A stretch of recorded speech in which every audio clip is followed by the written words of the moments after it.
is Garrett Thompson. I'm Mike Goodkind, folks. This right here is Friday Night Lights, brought to you by KSL, but it's Wednesday Night Lights, GT, is it not? It is, yeah. We covered a Thursday night game last week and covering a Wednesday night game tonight. So a bit out of the ordinary, but still happy to be here and have a great matchup here tonight between the Alta Hawks and the Cedar Valley Aviators. So Cedar Valley, GT, a team that has not performed the way that obviously they would like to this season. Looking at a 2-7 record this year, it's been a rough go at it, but they had a hot start. They did. They won their season opener and their second game. That season opening game came against Bear River, and the team was firing on all cylinders. Things were going well, but it's been tough so far. The team has lost 7 straight, and they are looking to break that losing streak tonight. But yeah, looking for them to bounce back for sure. They just haven't been able to string together some wins since the start of this season. On the other side of the football, the Alta Hawks, the home team. This team last year went to a semifinal run, and they thought they were primed for it again this year, especially behind senior captain Matt McKay. Hot start, has not performed as well as of late, but this is a team that does not necessarily reflect their record, GT. Yeah, I mean, their record of 2-4 in region play isn't necessarily indicative of how good this team is. This team is still very good, very senior team, and yeah, just kind of struggled their past few matchups. Had close losses to West and a few other teams in region play. So yeah, this team is definitely looking to make a bit of a run before playoffs begin. But yeah, definitely not indicative of how good this team has performed throughout the season. And I think all hopes of the playoffs for both teams. What do you think in terms of that and mathematically? Postseason hopes for the Alta Hawks still look okay. I mean, 5th in the region, they can improve to 3rd or 4th depending on the outcomes of a few other games coming up. But yeah, definitely won't have a bye. But yeah, unfortunately, Cedar Valley, their postseason hopes aren't looking too great as of right now. But like I said, this team is trying to bounce back after losing 7 straight. As Braden Jacobs kicks this one to the 5-yard line, bounces right in front of Evan Morton, who picks it up in stride and has it to the 30-yard line. He goes, and he's dropped at around the 32. What a take from the track star, Evan Morton. Yeah, Evan Morton, one of the leading receivers on this team. He is 2nd in receiving yards, only behind Matt McKay. Evan Morton's got 61 receiving yards a game this season, and that's what he's averaging, and he's got 8 receiving touchdowns as well. QB Tucker Brown really likes to look for him on deep routes.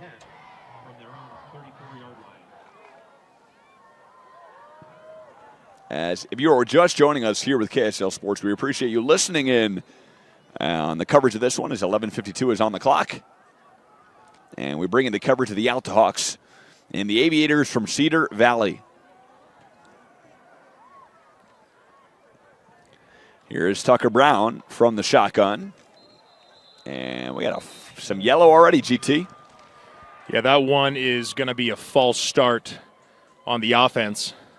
False start called against the Hawks. That's a 5-yard run back. So going to take the Alta Hawks 5 yards back after that solid kick return from Evan Morton. And the snap, he's going to hand this one off the middle, Nolan Lonez. And that's his 400th, over 400 yards now in the season. Yeah, prior to tonight, he had 399 rushing yards on the season. And he is averaging about 44 yards a game. So, yeah, he definitely just broke that 400-yard threshold. And if the run game works out for this Alta team, they will look to rely on Nolan heavily tonight. But Tucker Brown, still a very solid passer. He's been throwing the ball pretty well recently, but definitely looking to minimize those turnovers. He still has 12 picks on the year. So yeah, definitely looking to take care of the ball and find the open man. He's got Matt McKay and Evan Morton to rely on there. Fires a screen pass to McKay. McKay just can't handle it. And it falls. It was picked up by Braden Jenkins. Did not matter. Ball's incomplete. 11:25 on the clock, and we got a 1st and 10, or a 3rd and 10 rather. And it's do or die time on the first drive for this Alta Hawks team.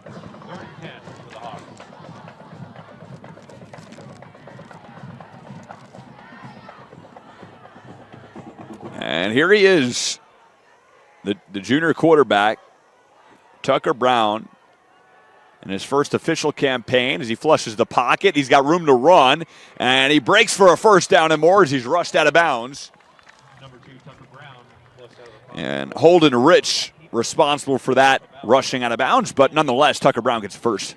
Yeah, very rare run for him, Mike. He rarely looks to take off and run with the ball, but on that particular play, he saw an opening, and he was able to get the first down.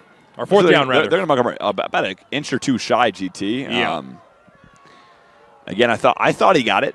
I thought he did too. I thought, that ball got extended and he was able to pick up the first down, but it's going to be not even 4th and 1, Mike, 4th and inches. Yeah. And Alta's going to go for it.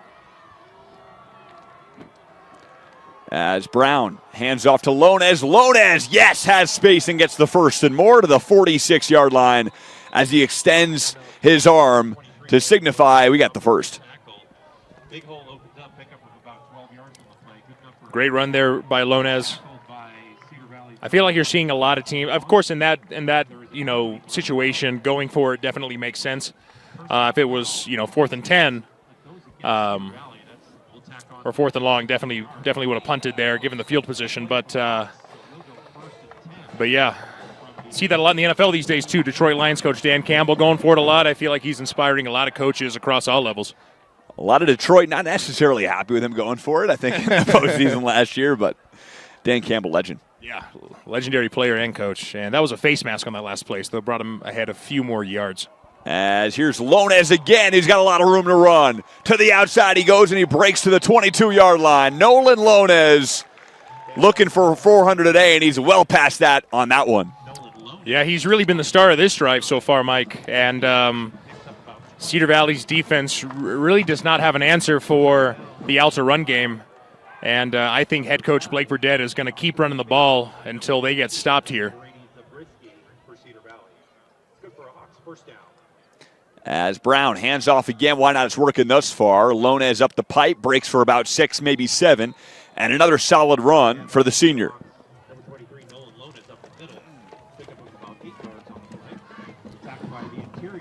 The Cedar Valley Aviators have unfortunately struggled defensively this season. They've given up quite a few points to their opponents in 5A Region 7.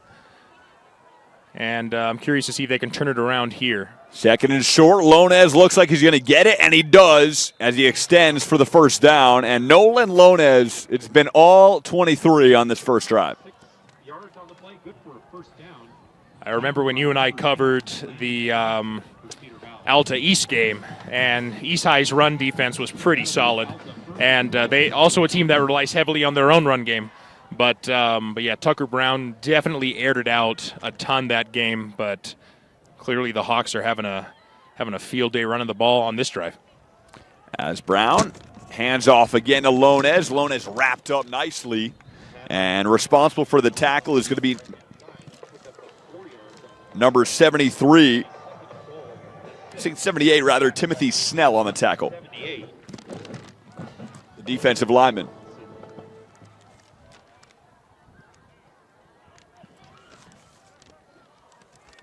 I digress. Talon Mortensen with the tackle, the junior. Happens sometimes, GT. It does. Those rosters are pretty big. Tucker Brown takes the snap. To the end zone he goes. Touchdown, Alta Hawks in the hands of Evan Morton, the track star. And that's the first 6 of the game for the Hawks. That's going to be Evan's 9th receiving touchdown of the year. And such a great drive by Alta, working their way up the field. Run game, like we said, very successful so far. But yeah, great look in the end zone for quarterback Tucker Brown. And Jack McAllister not kicking tonight, as Zachary Aviles nails the point after. And with 8:57 to go, the Alta Hawks on top here at home. A jubilation across Sandy, Utah here at the stadium, as this team finally back on track.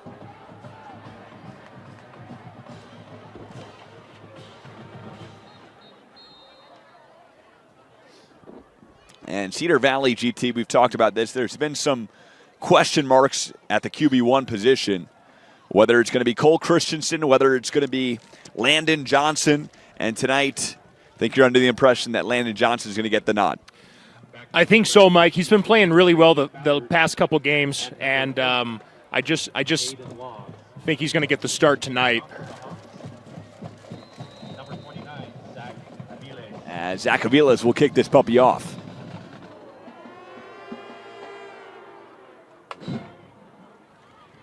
And it's picked up, and off to the races we go. He's got a lot of room to run in a whole red carpet as he gets to the 50-yard line. What a run. And a take back for number 23, Zach Aviles.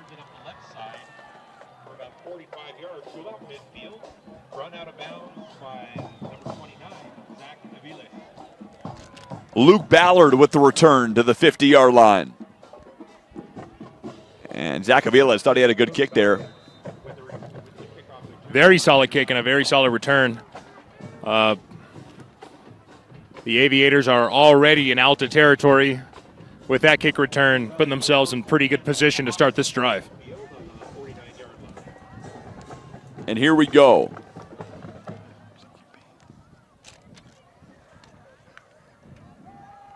As what a shovel pass up the middle. He's got room to run, and a whole lot of it as he gets to the 30-yard line on the shovel. And Bridger Dastrup as Christian. Nice play. Yeah, Christensen, rather. Yeah, very great play by Christensen. Talked about him or Landon getting the start, but it looks like it's going to be Cole.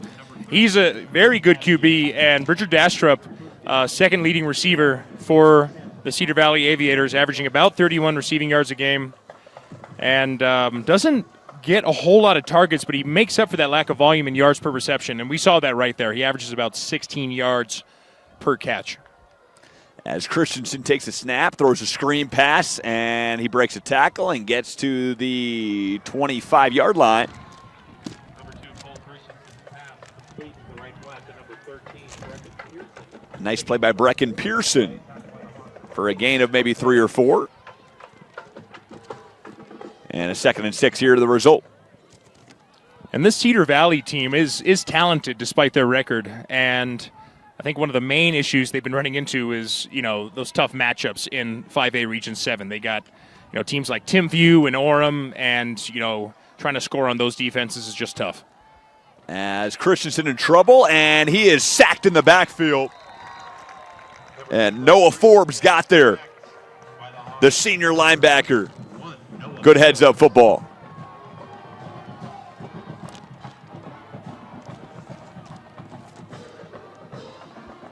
Looks like they got number 10, Landon Johnson, in at under center. 2 on the play. They'll bring up 3rd and 8 for the Aviators.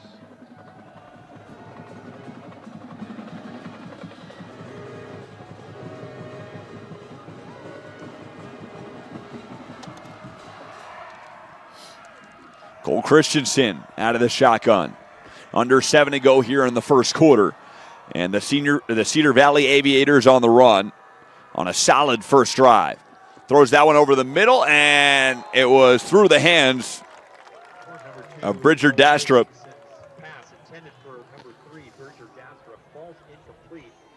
As he got mollywopped by Bennett Coaster, the senior captain.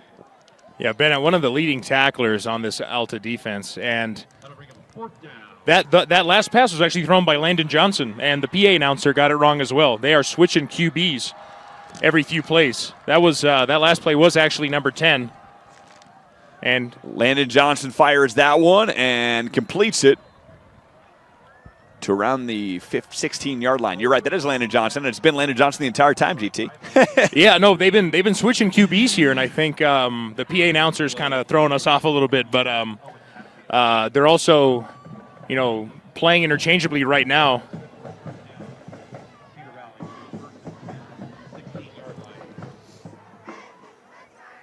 As here's Landon Johnson, and they draw the D offside. Looks like they did, and they're going to get number 5, Khalifa Somali, senior. Yeah, they have both quarterbacks next to each other, set up in that set. So Yeah, a little confusing Yeah, from a broadcast I think it threw us perspective. off a little bit, GT. It did. Yeah, line it up right next to each other. As this offense, on a solid first drive, will have a 1st and 5 on the result of the penalty. 5 on the play clock. He hands off to Christensen, and Christensen's taken down. Nice tackle. Quarterback number 10. Landon Johnson hands off to number 2, Cole Christensen. Runs up the middle. Picking up 1 yard on the play. Tackled by the Hawks. Yeah, Cole Christensen, very versatile player on offense. Will take advantage of rushing opportunities, and he does get quite a few carries. He's rushed for two touchdowns this season so far.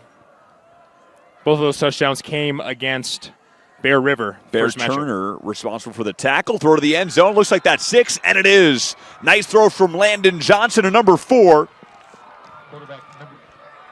Mr. Jace McClellan, who's had himself a heck of a season. And they tie this, or they're a point after away from tying this game at 7 with 5:31 in the first.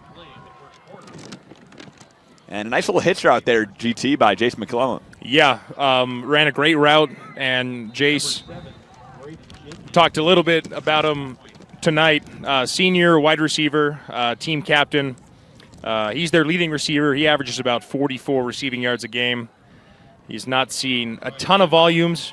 Has not seen a ton of volume in their last 5 games, with the exception of that loss against Wasatch. He got 7 receptions for 68 yards that game. But he's got 2 touchdowns on the year, both are receiving touchdowns, and that makes it 3. And Jenkins nails the point after. We're all tied at 7. And with 5:31, we got ourselves a ball game, GT. Yes, we do. We check the Dodgers score. What's going on with the Dodgers right now? I'm not sure what's going on, but I hope the Mets are winning. I know you do. I remind you to visit the concession stand near the north end zone tonight. And the Dodgers lead this one 2-0 in the bottom of the 3rd from Citi Field. GT doesn't love that. Bottom of the 3rd inning, there is a ton of game left, so I hope the Mets can pull this one out, but pretty sure the series is tied 1-1, so there's still more baseball to be played. As we're going to get a return here.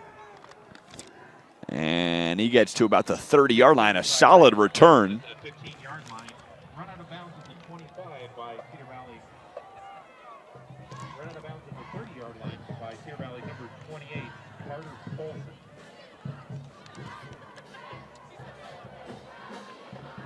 And Clayton with the return to the 30-yard line.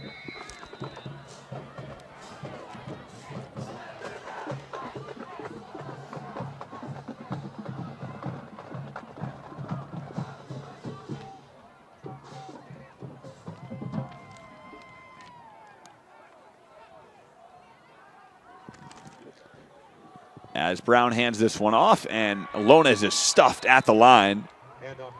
And another tackle for number 78, Taylon Mortensen, the junior.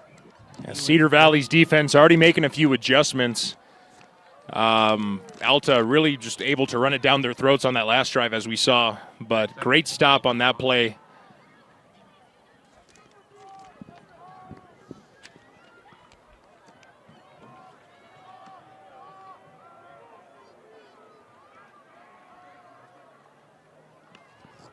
As Tucker Brown again takes the shotgun snap.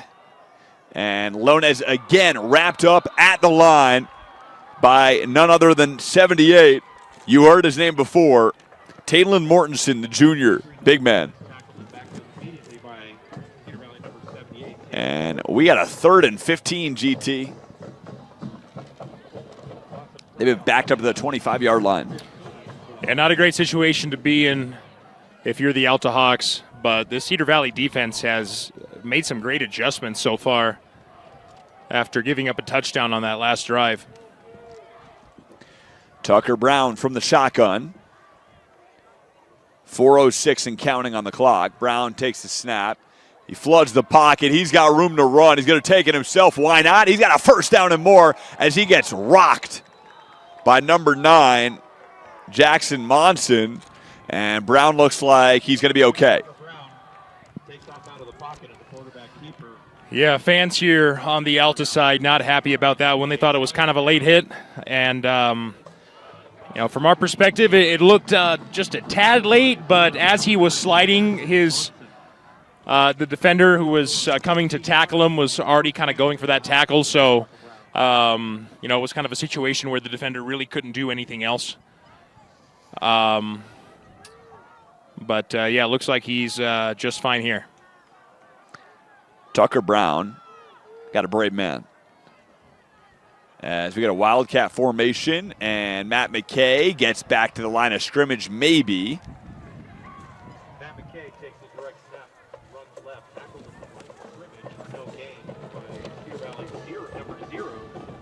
Matt McKay can play QB, so even though Tucker Brown got a little shaken up on that last play, and here he comes back onto the field, so it looks like he's just fine. Jaron Klein credited with the tackle. As we got a 2nd and 10 here. And back from the shotgun, Tucker Brown. He fires over the middle. He's got a man. And that is another first down for the Alta Hawks. And this time it's number 17, William Strong. Number 17, Bear Strong. Picks up 12 yards on the play, tackled by Cedar Valley number 15, Brady Zabriskie. William Strong, by the way, goes by Bear Strong. So, Bear, if you're watching, don't get mad at me. If you watch on YouTube after the fact.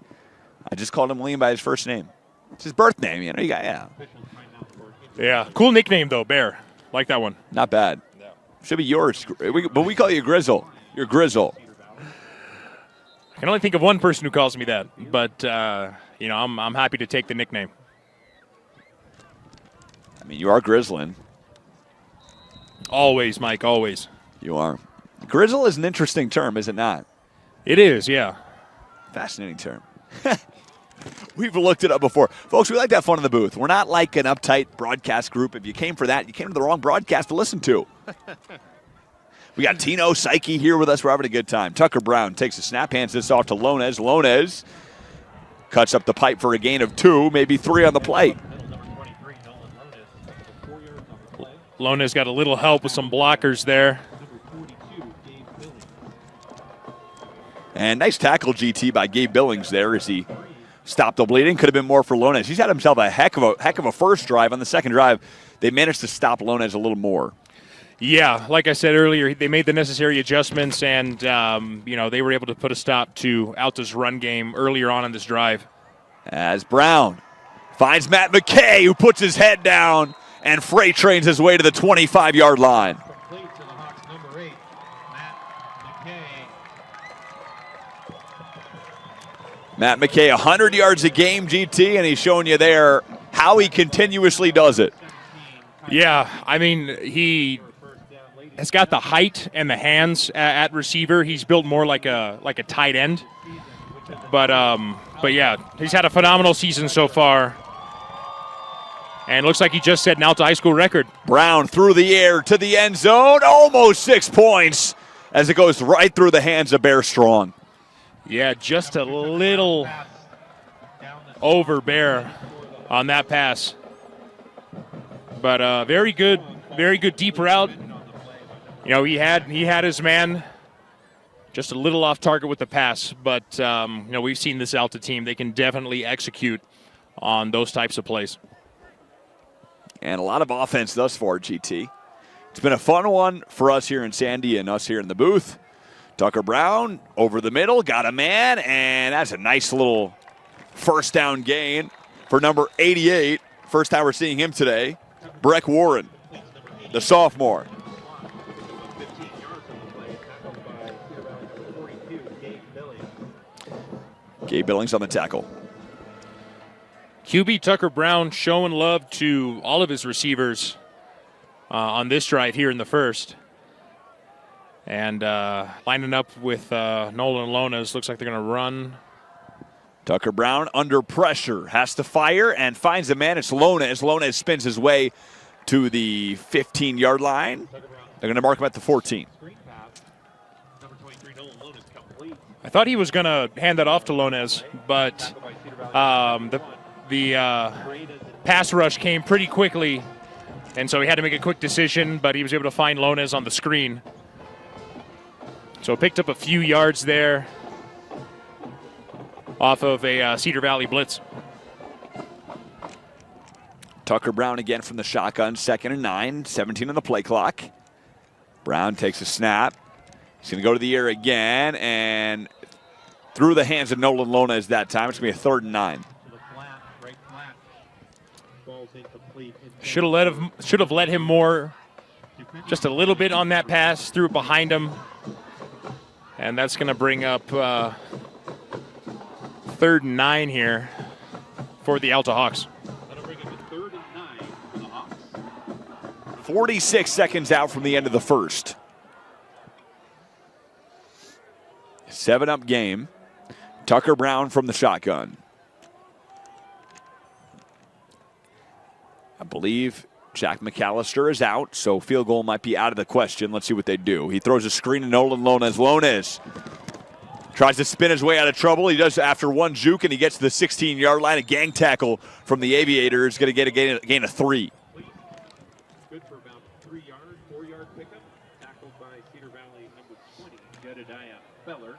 They're going to get Jedediah Feller and Ty Krinke credited with the tackle. As it was all sorts of Aviators on that. We're going to get a field goal. Number 16, Jack McAllister. And Jack McAllister is out here. Aviles did the first point after, and here's Jack McAllister. Well, we've seen him nail a 44-yarder GT live in action. We have, yeah. He's a phenomenal kicker. This time from 28, McAllister, snap good, kick up, and perfect.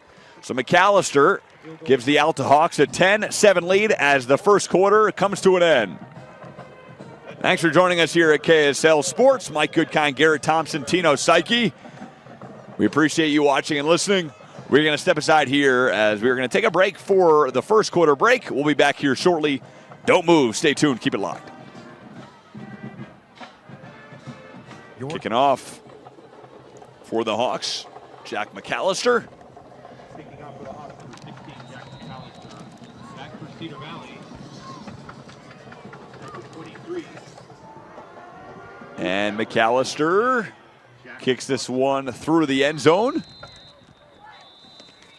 Ball goes out of the end zone. Luke Ballard tried to track it Cedar down. Valley will start 1st and 10 from their And 20-yard line. it'll be 1st and 10 from the 20 for the Aviators. Your score, Alta 10, Cedar Valley 7. Yeah. Oh, yeah? I'm a big Jack McAllister guy, man. Legend.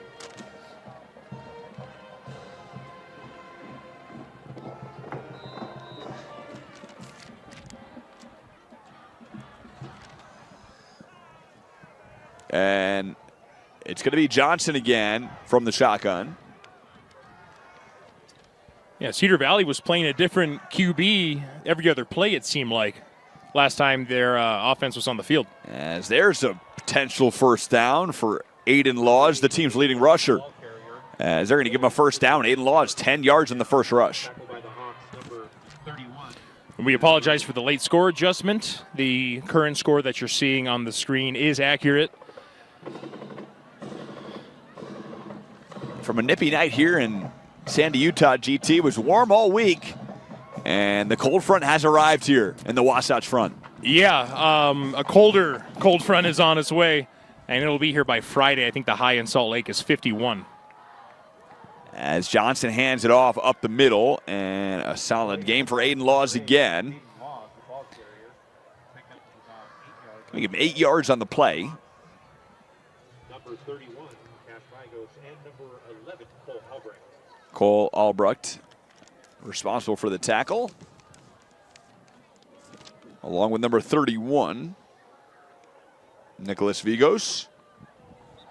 And we got a man who came across there, GT. Did we not? Yes. Looks like Khalifa is going to get called with the offside. Encroachment against the Hawks. It's going to move 5 yards. And an automatic first. Yeah, encroachment there on Khalifa Sameli. And that is going to be just enough for a Cedar Valley first down here. 10:52. This game moving, GT. It's a quick moving game here. It really is, yeah. Not a ton of stoppages in play. Very few flags thrown so far, but yeah, the game is moving along at a pretty quick pace. Play clock at 5. He hands it off up the middle. Aiden Laws gets pursued heavily by this hounding Alta Hawks defense. And he's tackled the line of scrimmage. On that tackle, a number of Hawks, including... They're going to credit Khalifa Somali with the tackle. 10:07 to go here. Landon Johnson from the shotgun. Johnson takes the snap. He's going to go to the air, fires that one right, has a man, and he goes out of bounds. Jace McClellan, a first down and more.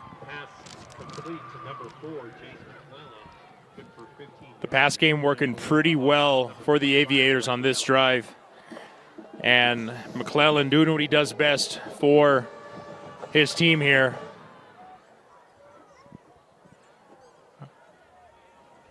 Has his team's only touchdown so far this game. And it looks like Johnson setting up in the shotgun once more. Johnson hands this one off, stays on his feet, cuts to the middle, and it's another 6-yard gain for number 23, Luke Ballard. And Khalifa, another tackle.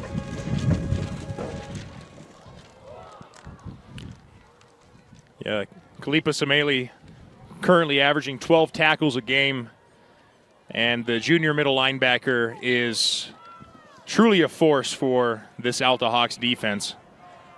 Will occasionally carry the ball at the goal line for the Hawks as well. Got a touchdown against East. We were at that game, covering it for you guys. Here's a pitch pass. Christensen tries to get it to number 8, Aiden Laws. They blew the whistle.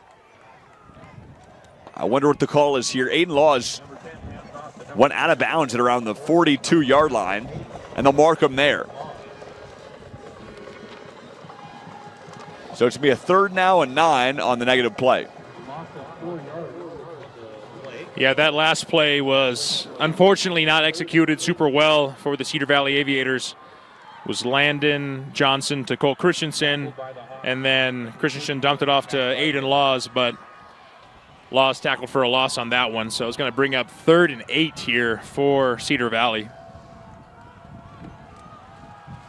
Landon Johnson takes the snap. He's going to go to the air. Fires a screen. And it's a first down and more. He stays on his feet to the 20. 15, 10, cuts to the middle. Could be a touchdown. It is. Cedar Valley, number 8, Aiden Laws, finding the black end zone. And it's another 6 for Cedar Valley and the Aviators. What an incredible run there for Aiden Laws. Caught a short pass, and all of that work, all of the yards on that play were picked up by him. Stayed on his feet, avoided a few tackles, and broke a tackle as well to get the touchdown. Number 7, Brayton Jenkins with the try. What a play, GT. Aiden Laws finds the end zone. Jenkins right through the uprights, and we're now at 14-10 lead in favor of the Aves. Cedar Valley 14, Alta 10.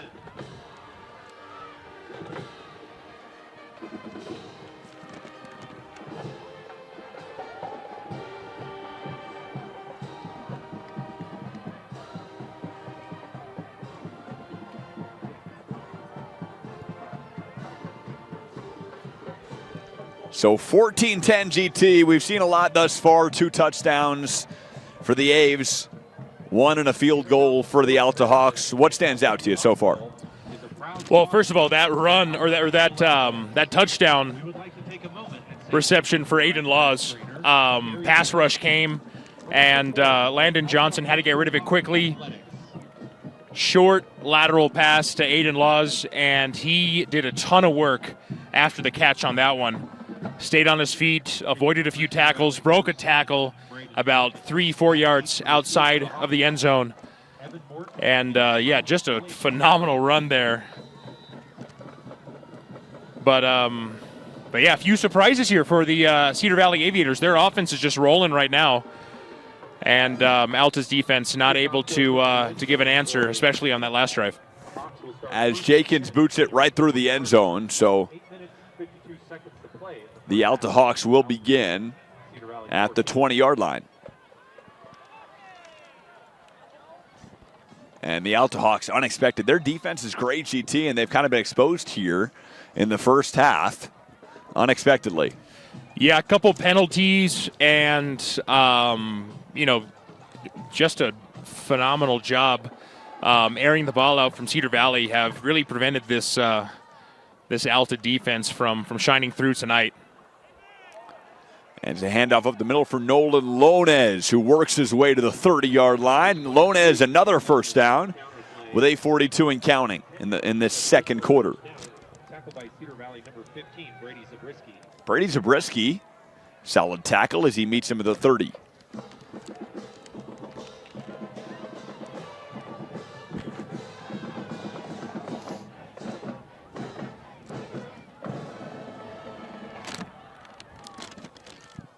Tucker Brown again from the shot.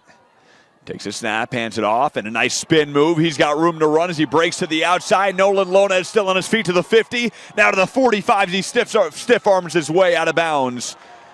And nice stiff arm, specifically on number 15. Brady Zabriskie as he chases him out. Yeah, that was an aggressive stiff arm there from Nolan Lonez. We had a perfect angle from up here in the broadcast booth. And the Hawks working their way up the field with their run game once again. It is working again on this drive here in the second quarter. Again, this team not known for running a smash mouth offense, but they are still moving this ball up the field here, Mike. As Lonez powers his way for a gain of 9. A casual 9-yard gain, and he gets gang tackled by the Aviator defense, but nonetheless to the 36-yard line. Tackled by Cedar Valley, number 7, Brady Jenkins. Nolan Lonez, what a game from him.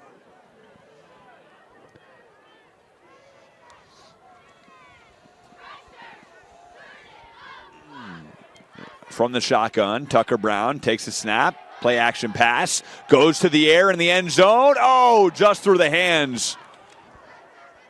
Tucker Brown pass intended for Number 88, Breck Warren. Unfortunate for the sophomore. Would have been a touchdown, but maybe a little too much mustard on that. Just a tad. That's a tough play to make there for Tucker Brown. But yeah, great look. Warren was open, did a great job on that deep route, just was not able to make the catch. And he just beat the corner, GT. Breck Warren did just beat the cornerback on that play. He did. He beat his man, and he did a phenomenal job getting open. As Nolan Lonez wallows his way to the 30. And it's a gain of 5 and another first down for this Alta Hawk offense with 7:23 and counting. There's some enthusiasm from the student section, GT. We haven't heard a lot of it tonight, but yeah, quieter crowd than what we're used to here at Alta, but still very loud and proud. Well, it was intense a few weeks ago, GT. It was. It absolutely was. As we got some more yellow on the field, let's see what the call is. False start going to be in the offense. Back them up 5. Full start called against the Hawks. That's a 5-yard penalty. That'll make it 1st and 15 from the 30. We've seen the Hawks struggle with penalties this season. In their closer games against teams like Brighton and West, it really does seem to impact the game. And, yeah, you got to think they're going to, and it's going to be another one. Penalty marker on the field. Another false start in the Hawks, GT, and Called against the Hawks. There'll be another 5-yard walk-off. they're penalized their way to a 1st and 20. The 41-yard line. And way out of field goal range now. Yeah, and like I was saying, these penalties really have a negative impact on their offense and defense, on both sides of the ball. Got to tighten that up and not sacrifice their field position. As Brown's going to fire this one deep down the field and just out of reach that time for Bear Strong. As he was at the 5-yard line, it would have been a massive gain for the Hawks. Tucker Brown pass into the slot intended for Bear Strong. Falls incomplete. Depended on the play. Yeah, Bear Strong, the slot receiver there. There was a penalty marker. And Tucker Brown looking deep a few times on this drive here. Had to pick up a ton of ground there. So Call against Cedar Valley. Holding it against the defense, though, GT. So automatic first down for the Hawks. They catch a break after a 1st and 20. Works both ways. So Tucker Brown and the offense find themselves, instead of it being 2nd and 20, it's now back to 1st and 10 from the 32. Or would have been 3rd and 20. Fires over the middle and out of reach for Bear Strong. Pass intended for the Hawks, Bear Strong. And GT, I think it's Matt McKay time, don't you think? I think so. And this Alta team has a ton of phenomenal receivers, but in most cases, you're going to want to get the ball in Matt McKay's hands for sure. Look for him on, short routes, screens. He can go, medium and deep too. So yeah, and the run game's been working for him this drive as well. As Tucker Brown hands off to Lonez, and nice tackle from number 40. Mr. Amari. Tackled by number 40, Amari Isama. So Amari, the junior, wraps up, and it's a 3rd and 11.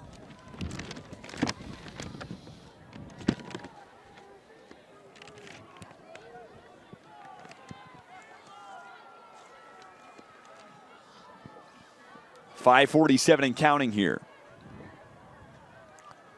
Alta Hawks on the move. Brown fires a pass that's caught, and he gets to the 25-yard line. Breck Warren. This is going to be a 3rd and 5 here, GT. 4th and 5, rather, and let's see what they do. Tackle in the play made by number 32, Holden Wrench. And it's either Field goal unit, GT. yeah, field goal or go for it. And they're going to have Jack McAllister kick this one away. 42-yard. McAllister from 42. We've seen him do 44, GT. Can he do 42? Got some high winds here tonight. Snap is good. Kick is up. And it is. Looks like it's wide right, and it is. Another stand-up from the Cedar Valley Aviator defense. Yeah, long kick.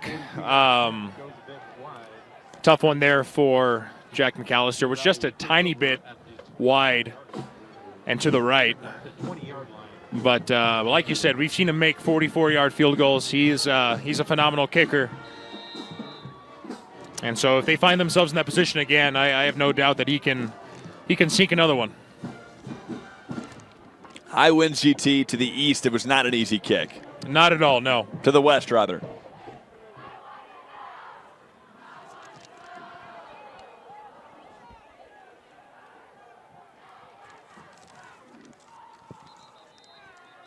As Landon Johnson from the shotgun, and the Aviators call timeout with 5:31 to go.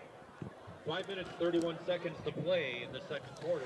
And the Aviators will take timeout, so will we. GT, we're going to step aside here. Tino Psyche, Mike Goodkind, Garrett Thompson. Tino's son's here, too. He's doing a great job. What's your name, son?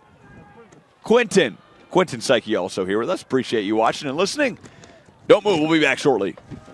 And we're back out of the timeout. A quick one. Landon Johnson fires that one to McClellan. McClellan from the 20 to the 25-26 gets knocked out of bounds by number 15, the Alta Hawks, Mr. Bear Turner. 8-yard gain on the plate. We had Cason Torrey with the initial tackle.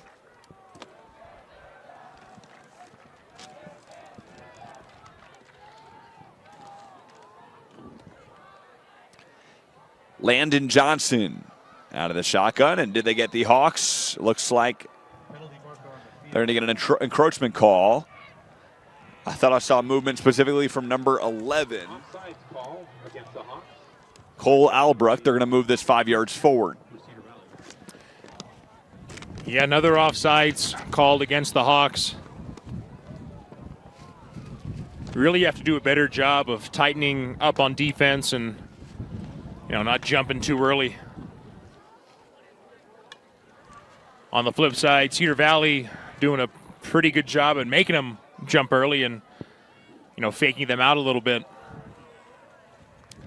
Landon Johnson hands it off, and nice tackle from Bennett Coaster as Aiden Laws dropped at the line of scrimmage. He gets maybe a yard on the play. Aiden Laws is Cedar Valley's leading rusher, averaging about 44 rushing yards a game. Only about 5 yards a carry. But he's got 5 total touchdowns on the year. 6 total touchdowns on the year with the one that he had earlier on in this game. 3 rushing, 3 receiving. Landon Johnson through the air he goes, and just out of reach for Bridger Dastrup. Would have been a massive gain with 4:43 to go here in the second quarter. Good D from Case and Torrey, GT. Very good defense. Yeah.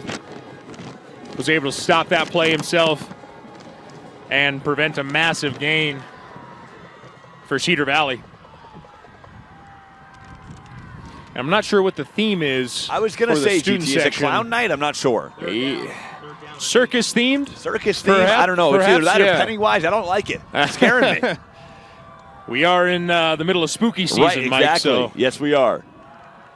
As Landon Johnson under pressure throws it out of bounds, and good defense again from these Alta Hawks as he was way under pressure. Yeah, like you said, Mike, the Hawks defense did a great job at pressuring Landon Johnson there. And that is going to bring up 4th and 8. And they're going to punt this one away. And with 4:39 to go, not a lot of time taken off the clock on that drive. And we might see maybe 2 more drives from the Alta Hawks before we hang it up in the first half. Braden Jenkins back to punt it away. From the 33, and flags fly. Is this an offside? Yes. On the defense, move it forward 5 yards, make it a 4th and 4. An offsides call against the Hawks, 5-yard penalty. Remain 4th down, will be 4th and 3 for Cedar Valley now.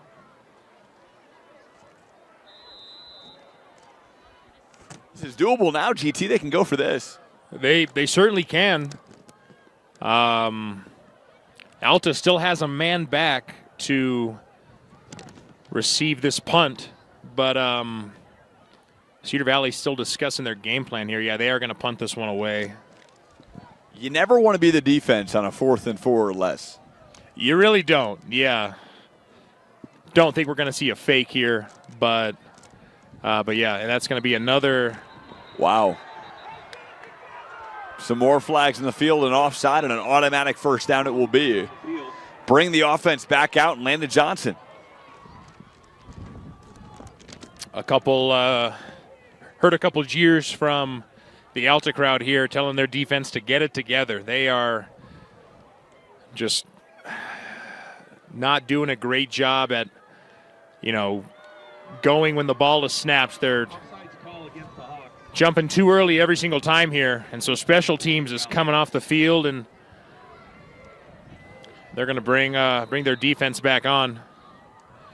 But yeah, defense and special teams really jumping too early here, and they're giving up a ton of yards, and in this case, a first down. Landon Johnson, little trickery here. Christensen through the air he goes. He's got an open man. He catches it at the 15, 10, 5. Unbelievable touchdown for the Aviators. Number 35. Detmer Murdoch on the miraculous throw and trickery. What a catch there by Murdoch, and what a play. 50 yards. What a phenomenal trick play there. Penalty marker on the field of an ineligible For- man downfield against Oh, Cedar Valley will- never mind. They're bringing this one back. Ineligible man downfield, Mike. Wow. That was a pretty great trick play. Christensen with the pass to Murdoch, but will set the yeah, that is, Cedar Valley 40-yard we are going to, I wonder what, I guess Murdoch was the ineligible man downfield, GT? I'm not sure who it was. I don't think, I mean, I'm sure the officials specified, but man downfield. Makes it first and wasn't specified by the PA announcer here. So, from the Hawks. yeah, that 40-yard line. 4 that- minutes, 27 seconds to play in that the first touchdown is half. Cedar Valley 14. not going to count. Bringing it back, and now the Aviators putting themselves in a tough spot with these penalties. Wow. So it would have been Alta's ball, but it was It would have, yeah. both sidelines not happy. Timeout on the field taken by Cedar Valley. I can imagine Blake Burdett 4 minutes, 27 seconds. was under duress after those two penalties, and then Coach Z on the other side in his 7th season. Probably not happy. Blake Burdett has played for one of the best college football coaches of all time, and Urban Meyer, when Coach Meyer was coaching for the Utes back in the early 2000s. And I'm sure he's brought a lot of those lessons, to his team. This is his first year with the Hawks, and kind of, had a bit of an up and down season. But I'm sure he's out there just telling his team, like, hey, we got to execute better. We got to, tighten it up on defense. Because sloppy plays like that are gonna lead to, yards given up, and eventually, teams scoring on you. So yeah, Burdett definitely looking for his team to just tighten things up here on defense and get a stop.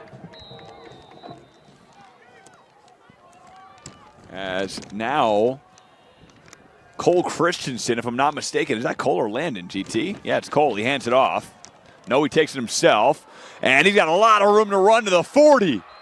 Cole Christensen on the fake handoff.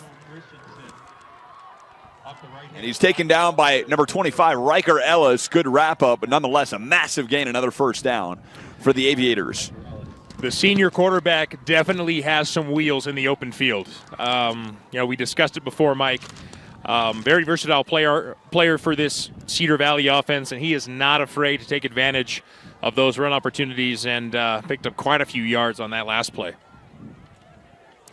Landon Johnson looking over at the referees, trying to get an offside call. Doesn't get it. 3:58 and counting. As the offense at work here from the 37.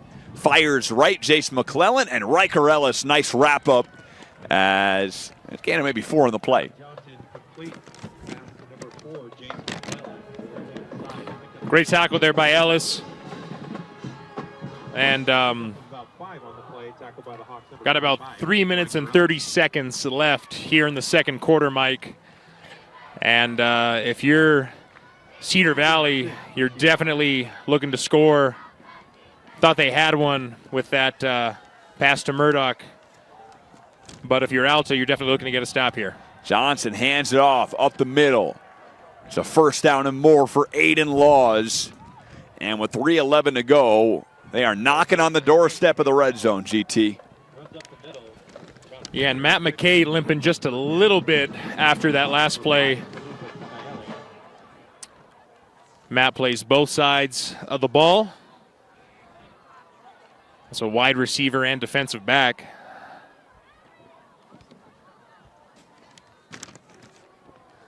Cedar Valley looking for their first win in 7 games.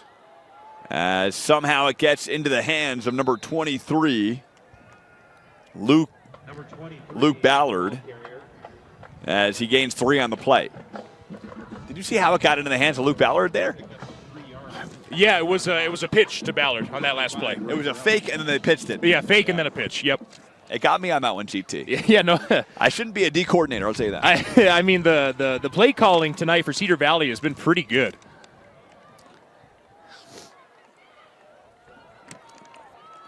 Landon Johnson from the shot, fires this one, sideline, caught by McClellan at the 5, and a yellow on the field as they mark him at the 5.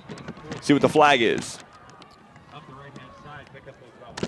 Probably going to be a PI against the Hawks, if I had to guess, but the officials are going to go ahead and let us know here in just a second. 2:11 to go here. Yes, it's going to be on the defense. It's going to be a hold. Penalty is declined, so Jason McClellan, the culprit of a major gain again, as they are on the 6-yard line, GT. Yeah, Aviators are in the red zone once again. And bad news for the Hawks defense. They really got to get a stop here to keep some momentum going into the second half. Johnson under center, hands it off up the middle, and nice wrap up again by this Alta defense as they take down number 23, Luke Ballard. I thought it was Luke Ballard. I guess they said it was Aiden Laws, rather. Loss of one on the play. And Noah Forbes credited with the tackle, 130 and counting. And just when I said I thought the Hawks were going to get it twice before the end of the half, GT, I was dead wrong.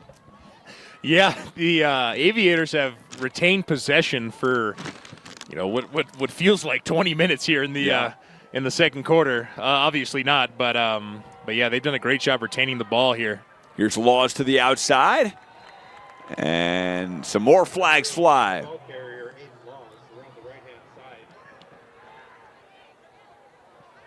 Sideline official threw that flag pretty high there, Mike. I was kind of impressed by that. That was like Yanni, man. By that toss. Yeah, that flag toss was Yanni up in the closet, somehow getting into the top shelf is what that was.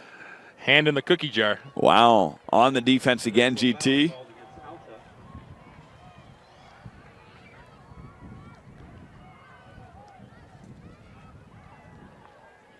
And with 1:10 to go, I believe they'll move this half the distance to the goal.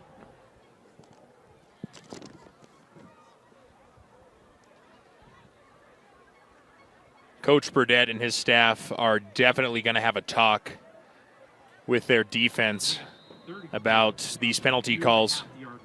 They've given up so many yards off of penalties this half.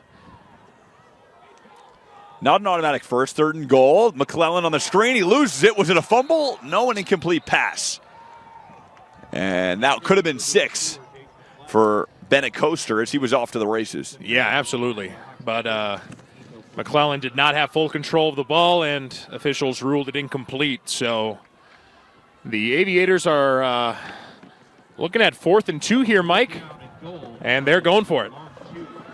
Why not? 4th and goal from the 2. High school football at its finest, GT. 58 seconds on the clock. Landon Johnson goes under center, comes out, takes a call from the sideline, and he'll go back to the shotgun. And it looks like the Alta Hawks are coming. Trying to draw them off sides. Johnson's been phenomenal on the cadence tonight, GT. Crowd gets into it. Johnson looks over again at the sideline with 3 seconds, and they call timeout. And it looks like the field goal unit will come out. Yeah, Aviators were trying to get the defense to jump there, but defense was not budging, so they're going to bring out the field goal team here, try to get 3 more points on the board before they head into the locker room for the second half.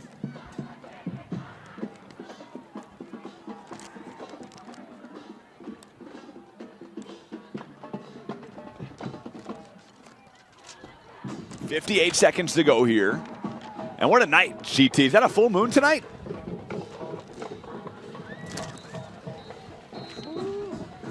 Almost lost an important piece of that paper there, Mike. Yeah, yeah. Had to jump on it. Your birth certificate right there, GT.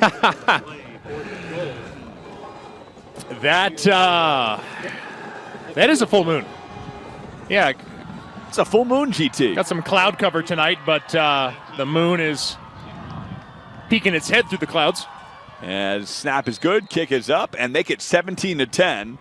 Cedar Valley Aviators with 55 seconds on the clock. Cedar Valley 17 and Alta 10 with 54 seconds to play in the first half. Hawks have a little bit of time here, Mike, to get something going on offense, but likely not going to make it to scoring position, but we shall see. We've been surprised before. We have been. Yeah, I mean, GT, I think if you're Blake Burdett, you got to be aggressive here. Absolutely, yeah. They definitely want to, get some momentum going and kind of swing that pendulum in the other direction, because it has been all Aviators this quarter. As Jenkins will kick it off here from the 40. And 54 seconds left. Let's see what the Hawks do as Jenkins boots this straight through the Hawks end zone, and they will start from their own 20. That'll be a touchback for the Hawks. They will start 1st and 10 from their own 20-yard line with 54 seconds to play in the second quarter.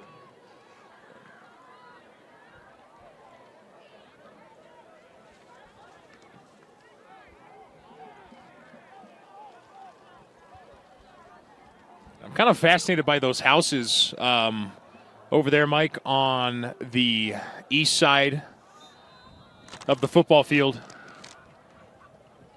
I mean, they got a front row seat to the action here. They do. It's not bad.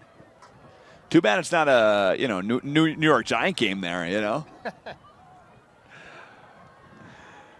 As that one knocked out of the hands of Tucker Brown. Tucker Brown's pass deflected, incomplete by number 8, Aiden Laws. They're going to get Aiden Laws with the deflection. Bring up 2nd and 10. Check that.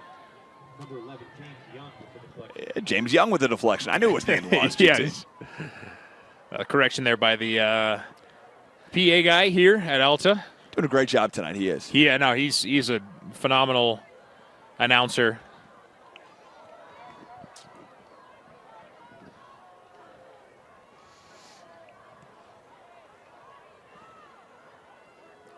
Tucker Brown from the 20. Fires that one on the hitch route. Finds Evan Morton. And Morton gets about 5 on the play. Tucker Brown. And timeout. Alta Hawks. Use them. They got 3.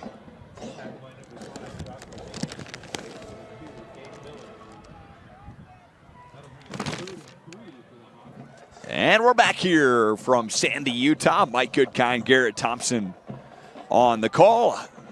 And some 6A region play, GT. 5A region play. 5A region play, right? Yeah, no, we've covered both divisions so far this football season. But yeah, great matchup here between Alta and Cedar Valley if you're just joining us.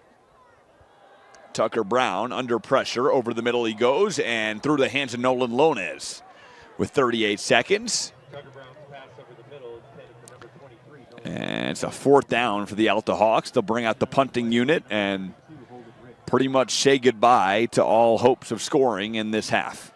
Yeah, Lonez scoring again. Rather. Yeah, exactly. Lonez was open across the middle there, and an uncharacteristic drop from him, and he was not happy with himself there. But, punting this one away. As Jack McAllister to punt it away from the 26-yard line. McAllister. Oh, he's going to run with it. McAllister takes off. McAllister gets back to the line of scrimmage, GT, and taken out of bounds as flags do fly. It could be a 1st down on a late hit. Yeah, I think that's what it's going to be here, Mike. The punter on the fake punt takes the ball, runs up the left-hand side, tackled out of bounds at about the 28-yard line. You know what, Mike? I noticed that the Aviators did not have a man back to return that one. So were they expecting the fake? Or, I guess so. They seem to have read it really well. It's going to be a personal foul, though, GT, and a tough break for the Aviators with 33 seconds. They're going to move this forward. 15 yards, GT, on the play. Tough break for them, but a lucky break for the Alta Hawks here, and a phenomenal job there by McAllister. to the 45-yard line and a fresh set of downs with 33 seconds. And it ends up being a great play call by Blake Burdett. But you do wonder on the play, did they project that well, enough to Cedar Valley that they knew exactly what was coming? Yeah, they, like you said, they seem to have read it pretty well. But Dead ball foul. Ball is over to Cedar Valley on downs. 15-yard markup puts them 1st and 10 from the Alta 44. Wait, hold on. I'm extremely confused, GT. I am too. Dead ball foul. It's Cedar Valley's football. Okay. Landon Johnson throws complete to Aiden Laws, who gets out of bounds after a gain of 8. I don't know what happened. When the officials aren't mic'd up, we don't always know what the calls are. I mean, they do give signals, of course, but it's kind of hit or miss up here from the broadcast You're not booth. Chris Dalliance, GT. You're not great with the signals. I am not. Was that Neither am I, Connor Stallions? What's that guy's name? Chris Dalliance. Chris, is it Chris? I believe so. Michigan guy. As he floods the pocket, lets this thing fly towards the end zone. Would have been an incredible catch. It's a pass interference, though. Gonna be a PI, yep. Wow. And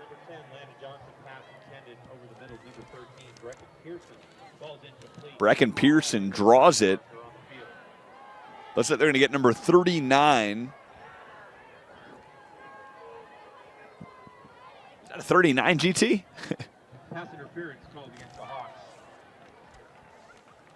Yes, it is. It's number 39, Funa, with the pass interference. It's going to be 15 yards more to the 20-yard line with 19 seconds to go, GT. They're knocking on the doorstep of another touchdown. Yeah, Cedar Valley in scoring position again here, Mike. And yet another penalty called against Alta's defense. And from the shotgun, as Johnson on the option lets it fly towards the end zone. What a catch! No, incomplete. Intended for Luke Ballard. But what great coverage, GT. As Nico Funa, I'm definitely saying that wrong. Nico Fanua, rather, on the coverage. Yeah, great play there by Fanua, and just a great job all around by Alta's secondary. But not over yet. Still got 12 seconds left here in the second quarter. 12 seconds and some major momentum for the Alta Hawks here at stake. As Johnson throws towards the sideline, it's caught to the 15. And Dastrup, a gain of 5 on the play. Stops the clock too, Mike, so looks like they are going to get or attempt to get three more points here, Mike. It's going to be a 31-yarder, not an easy one for a high schooler. But Braden Jenkins will attempt on a windy evening. Snap good, kick up, and it is wide left. So the Alta Hawks catch a break with 4 seconds left. Like you said, Mike, the wind here tonight making it tough for kickers from both teams.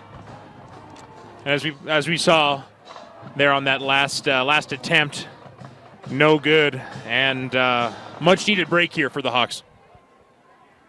And the Alta Hawks with 4 seconds left. I think they're going to take a knee, GT, but if you're Coach Burdett, why not just let it fly? Let it go. Yeah, they might try for a play here, but as Brown fumbles the snap, takes it himself, and still on his feet and gets dropped at the 30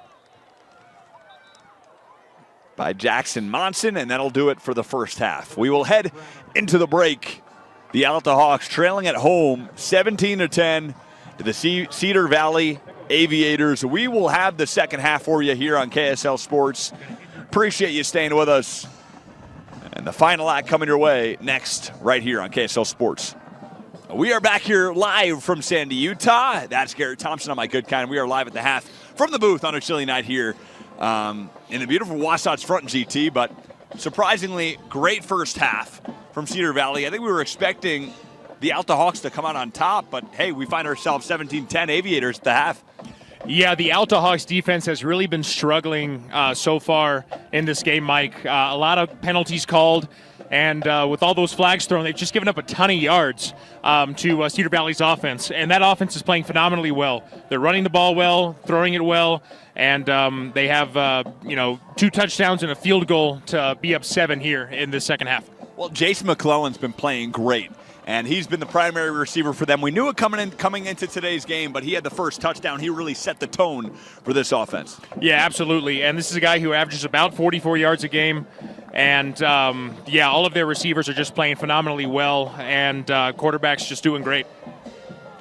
And on the other end, Nolan Lones, number 23, the senior on senior night, showed out in the first drive, bullied his way into the red zone, and eventually was punched in. But Nolan Lones looked great. Since then, we haven't seen as much Nolan Lones. We're going to get back to the action here live, but yeah. Yeah, Mike, for an Alta run game that has kind of struggled this season so far, Nolan Lones has been playing phenomenally well so far this game. That first drive, they were just punching the ball up the field, kind of playing more of a smash mouth offense, but it was working for him. And Jack McAllister, otherwise known as the Pink Panther, kicks that one into the hands of...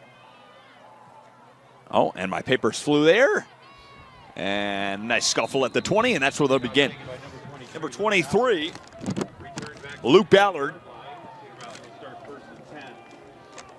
brings it to the 20. So it's going to be 1st and 10 with 11:51 here to go in the third quarter. And the Aviators...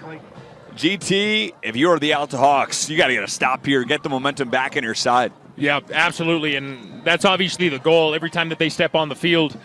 But, like we said during our stand-up just a minute ago, this Alta Hawks defense is really having a tough time, tightening it up, and they've been jumping too early, and all of those encroachment and offsides calls have really added up to a bunch of yards given up.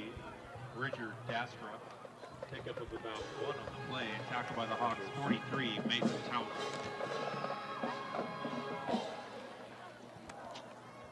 Bridger Dastrup on the carry that time, gain of 1. And a 4-0 lead for the LA Dodgers right now in New York. If you are watching our broadcast and not watching the Major League Baseball playoffs. GT not happy about that. Landon Johnson play action throws outside. And great pursuit by the Alta Hawks as it's a gain of 2 for number 13, Brecken Pearson. It's going to bring up 3rd and 9 here for the Cedar Valley Aviators. And yeah, Mike, I do not want the LA Dodgers to make it out of the NL. I really don't want that.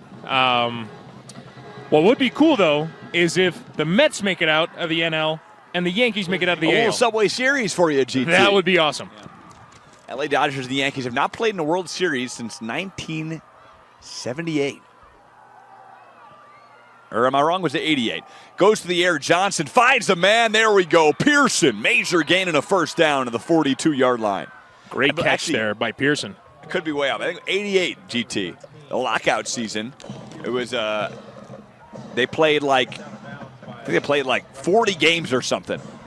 Could be way off, but the Dodgers did win the World Series in 88. It was the last real World Series they won. Obviously the pandemic World Series. And I believe they beat the Yankees in 88. Could be wrong. We'll look into it. Landon Johnson from the shotgun, 1st and 10.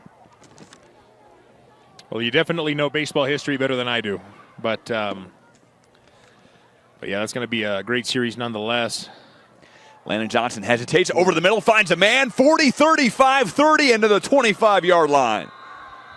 What a play. Complete to number 35. Murdoch again does it, the senior. 30 yards on the play. Tackled by the Hawks, number 25, Riker Ellis. And Riker Ellis on the tackle. On the Flag on the play, though, holding on the offense. Yeah, they're going to bring that one back. And Murdoch again gets robbed of another reception off another trick play. I mean, I thought they were going to hand that one off. I thought they were, they were faking it. But yeah, ended up being kind of a delayed play action there, Mike. After the 10-yard penalty, it'll be 1st and 20, Cedar Valley. So 1st and 20 for the Aviators. A major turn of events here at GT. They find themselves on their own 32. Johnson goes to the outside. Jason McClellan, gain of 2. Pass into the right flat, complete to number 4, Jason McClellan. Knocked out of bounds by number 25, Riker Ellis. Riker Ellis, another tackle. That'll bring up 2nd and 18.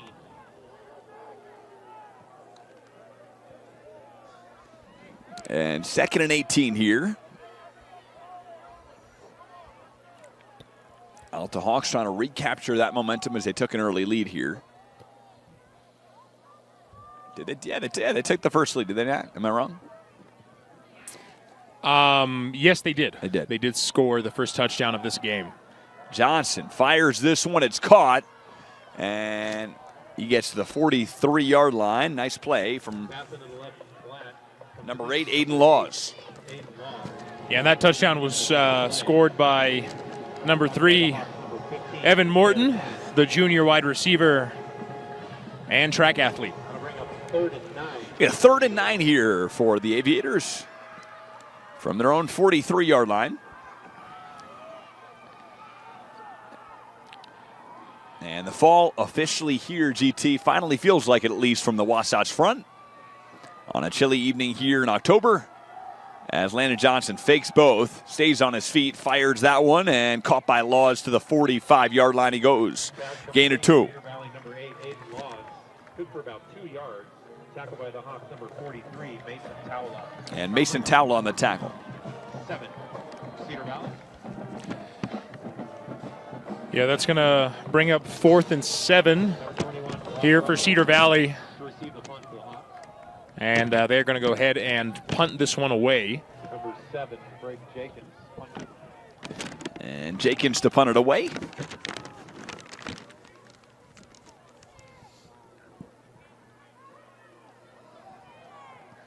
And solid punt, goes out of bounds to the 25-yard line, but whistles on the field. Penalty marker on the field. Yeah, that kick had a little juice on it, but this wind is just pushing everything either left or right. Yeah, we got winds out of the east here, so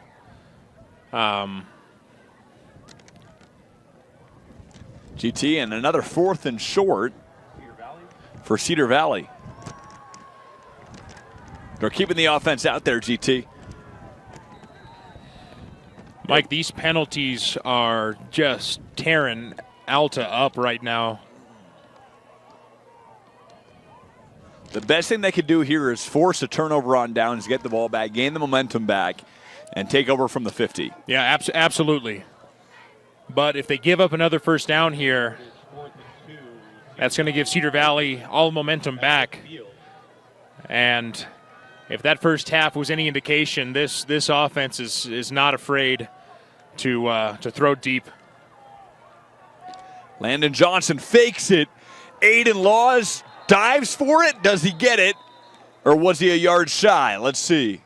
You see what they did there, GT? I did, yeah. Flag on the play Trickery. as well. Direct snap to number 8, Aiden Laws, off the right hand. Aiden Laws dolphined it. 2 yards on the play. Remember Tom Brady in the 2012 playoffs over the goal line against the Ravens? I do, yes. It looked like that. Penalty marker on the field. Speaking of touchdown Tommy, he's now a minority owner of the Las Vegas Raiders. Not sure if you heard about that, but he's... Really? Yeah, he's got I didn't hear about that. 5% of the franchise now. As a broadcaster. Yeah. Very interesting. It is, yeah. Tom's got to want to be back in the game at some point, no? He's got a pretty nice job at Fox Sports, so I think I love him at Fox. yeah, he's great. A lot of people were kind of bad-mouthing him and thought that he wasn't very good up there in the booth, but I totally disagree. I mean, I thought his commentary was just fine, and he seems really comfortable in that position as a color commentator. I think he's been great. I mean, I agree. It's not easy to come into a commentator role after 20-plus year career in the league, 7 Super Bowl rings, 90% of your runs to the playoffs or seasons were runs to the playoffs. Like, it's not easy to just get into a booth and start calling games. Absolutely, and I think people were expecting a little too much from Tom, but he's doing a great job over there at Fox. Well, his unsportsmanlike conduct backs him up to a 4th and 17.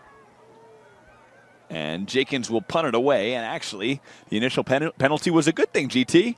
It really was, yeah. Instead of converting on that 4th down, Cedar Valley going to punt this one away. As Jenkins, nice punt actually, to the 20. They'll mark it at the 25. Well, punt was super low, but had some legs to it, and not terrible given the circumstances. They'll mark it at the 29. Not a horrible punt, GT. Yeah, it didn't look great when it was coming off his foot, but the ball got where it needed to go. And the Alta Hawks are going to set up here on their own 29-yard line. And 4-man front from the Cedar Valley Aviators as Brown takes a snap and fires to the right sideline, and it's caught by number 88, Breck Warren. Picked 8 on the play. Jackson Monson on the tackle. Warren has quite a few targets this game. We haven't seen him get a whole lot of volume throughout the season, especially in region play, but he's doing a great job. And Tucker Brown's looking for him. Tucker Brown on the 2nd and short, hands it off. And there's a 1st down and more this time. First carry of the game for number 21, John Russell, also known as Brock Russell. Krinky on the tackle, and they got a 1st down, a man down in the field. And happy birthday to Mr. Dave Thompson. If you're watching this, we love you, Dave. And what is he, 14 now? Not his birthday. His birthday's I thought you said in his April. birthday today. Charles, my buddy Charles's birthday. Charles Horter. Oh, I thought you said Dave Thompson's birthday. No, it is not. It is not Dave's birthday. But happy birthday, Charles. Well, happy birthday, Dave, too. Why not? Yeah. I sent Charles a Snapchat earlier, so. You did. You already wished him a happy birthday, so I did, thank you. And I did it in very, not the best form, honestly, GT. He'll think it's funny. He will. I think so. We're gonna step aside here, folks, for an injury timeout. Stay with us here on KSL. And welcome back to the broadcast. Mike Goodkind, Garrett Thompson, KSL Sports, 6:55 in the clock in the 3rd quarter. And Tucker Brown takes a snap, time in the pocket, fires over the middle, and it's caught by Brock Russell. And Brock Russell barrels his way to the 37-yard line. Definitely the type of play that the Hawks were looking for as they make their way up the field on this drive. Cedar Valley number 32, Holden Rich.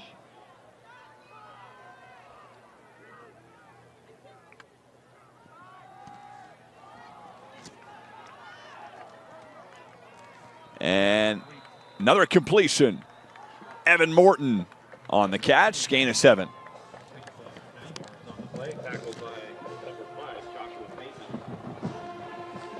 And you have 9 on the play, make it 2nd and short.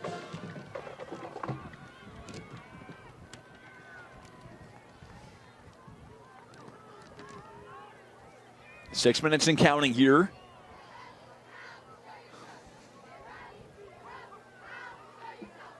And he takes a snap under pressure in the backfield, and he is going to be brought down. Number 78. Not his first rodeo today. And a nice play by Talon Mortensen. Great sack there by Mortensen. And that's going to bring up 3rd and 6 here for Alta.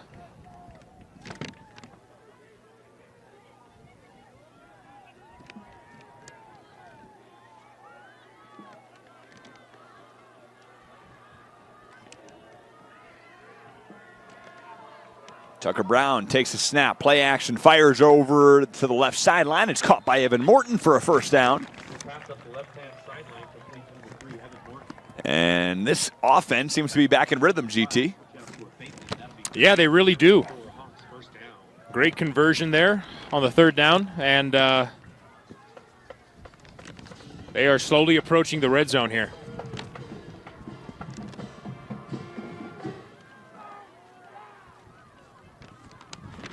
And Tucker Brown on the first down here. Brown hands off to Russell, and flags fly.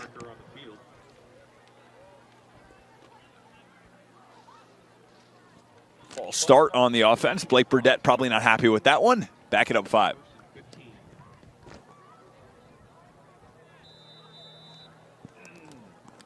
First and 15 from the 30. 4:40 and counting. And GT, the Alta Hawks offense in stride, and so are we.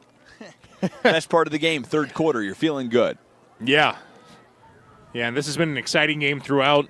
Alta favored it heading into this matchup, but Cedar Valley has just done a phenomenal job on both ends of the field.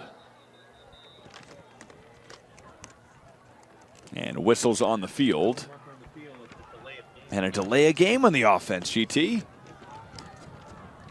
Got to watch that play clock. I'm not sure if they were trying to get the defense to jump a little bit, but yeah, definitely got to keep an eye on that game clock. What was a 1st and 10, now a 1st and 20. And you got to chip away, and somehow in 3 plays get a first here. Yeah, 1st and 15 here for the Hawks. 1st and 20, GT. Brown floods the pocket. He's going to gain some yards on this one, and he is brought down. Initially on the tackle, number 42, Gabe Billings. Nice heads-up football. Nonetheless, gain of 3. Yeah, my apologies on that one. I saw 1st and 15 on the board, but they hadn't adjusted it quite yet. So, yeah, that's going to bring up 2nd and 17. And, yeah, the Hawks really need to pick up some yards on these next couple plays here if they want to get themselves back in scoring position. As Brown takes the snap, goes to the air again, and it is a little low for Matt McKay.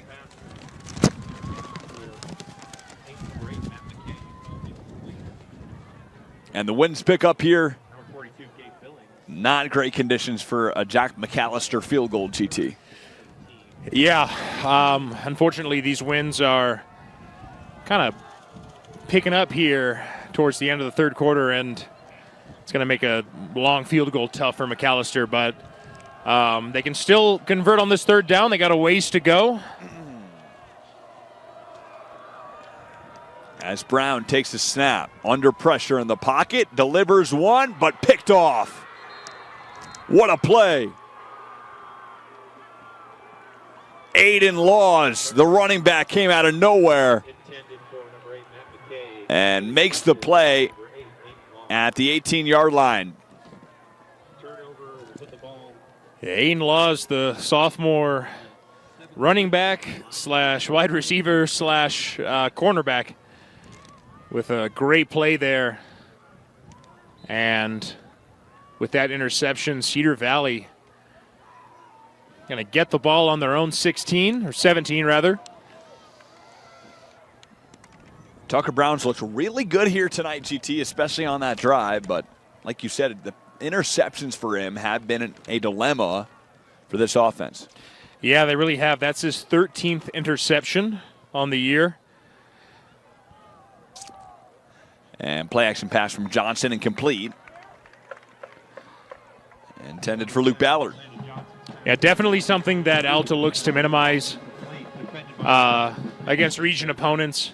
I mean, any opponent really, but you know, you got to take care of the ball. And although Tucker Brown and company did a great job working their way up the field and, you know, putting themselves in a potentially good position to get back on the board, all it takes is one play for that to change, and Cedar Valley's coming back the other way.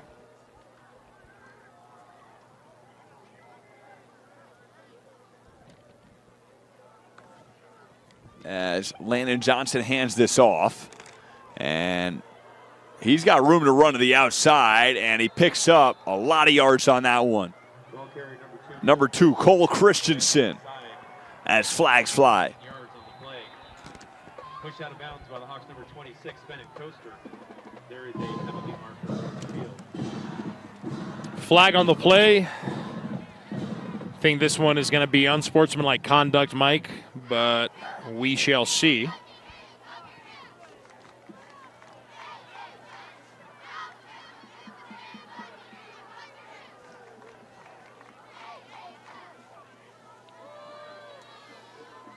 Unsportsmanlike an Alta, GT, that's an unfortunate penalty. They're going to move this another 15 yards.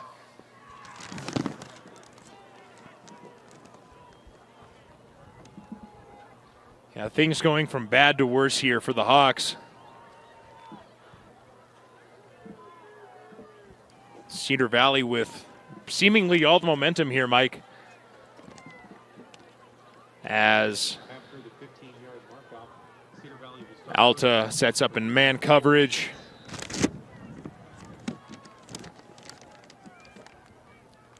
And Cedar Valley's got a man in the slot. As this one taken up the middle. And a solid 5-yard gain for Aiden Laws. Tackled by the Hawks, number 15, Bear Turner. Aiden also plays on the baseball team, along with teammate number 10, Landon Johnson. So we might see them again in the spring. Yeah. As Landon Johnson from the shotgun looks over to the sideline here. 8 in the play clock. 2:16 and counting. 2nd and 5. Johnson fires, it's caught, and it's another first down. And this time it's going to be Brecken Pearson. As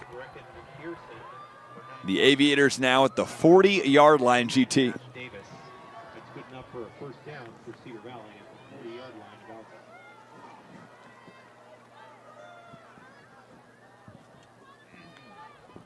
And he drew. Nice cadence again by Landon Johnson. Penalty marker on the field. As he draws Kalipa offsides that time. They're going to move it 5 yards. And that's a lot of penalties tonight, GT, for this Alta Hawks offense. I mean, as much as you hate to see it, we're seeing it.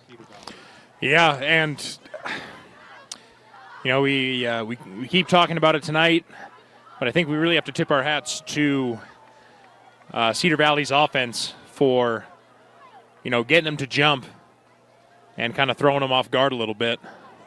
And there's a nice hit on Aiden Laws. That time, number 43, Mason Towla, the inside linebacker, the senior. Nice play. Big tackle for a loss there. Loss of 3 on the play, bringing up 2nd and 8.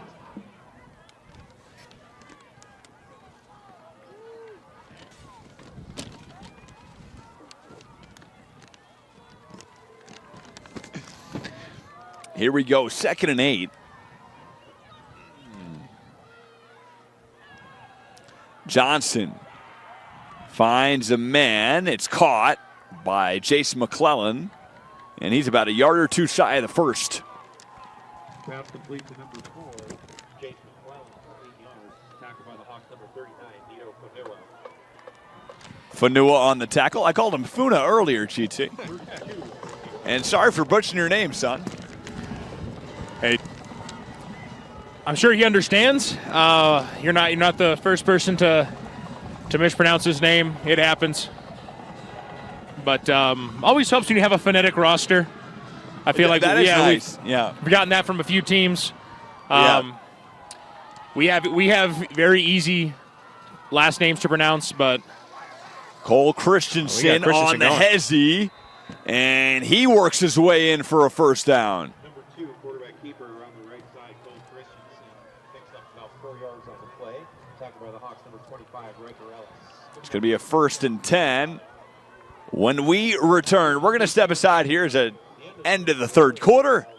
Stay with us here on KSL Sports. Thanks for joining us, and don't move. We'll be right back.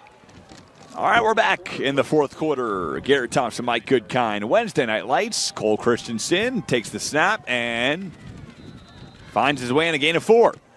Number 2 on the quarterback keeper around the left-hand side, Cole Christensen, pick up of 4 yards. Tackled by the Hawks, number 15, Bear Turner. yeah, Cole Christensen has picked up quite a few all-purpose yards this game. And he and senior quarterback and wide receiver Landon Johnson still sharing quarterback responsibilities. 2nd and 7. Going to hand it off to Aiden Laws, who finds some green pasture and a wide open one to the end zone for 6. Number 8, Untouched on the 26-yard play.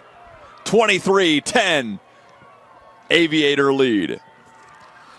Great play there. The Alta secondary kind of fell asleep. They had no idea what was going on there as Aiden Laws worked his way up the sideline. And that is his 2nd touchdown of the game with a phenomenal run. And Jenkins the point after to make it 24-10.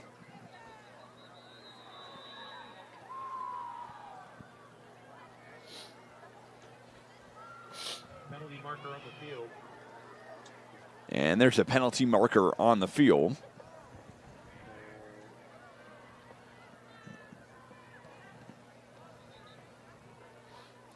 GT, I will say we've been blessed with some good weather throughout our calls here.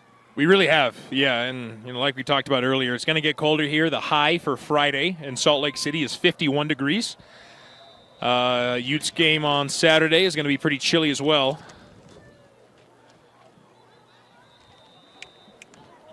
Another penalty marker on the field. Be a false start against Cedar Valley. McAllister's.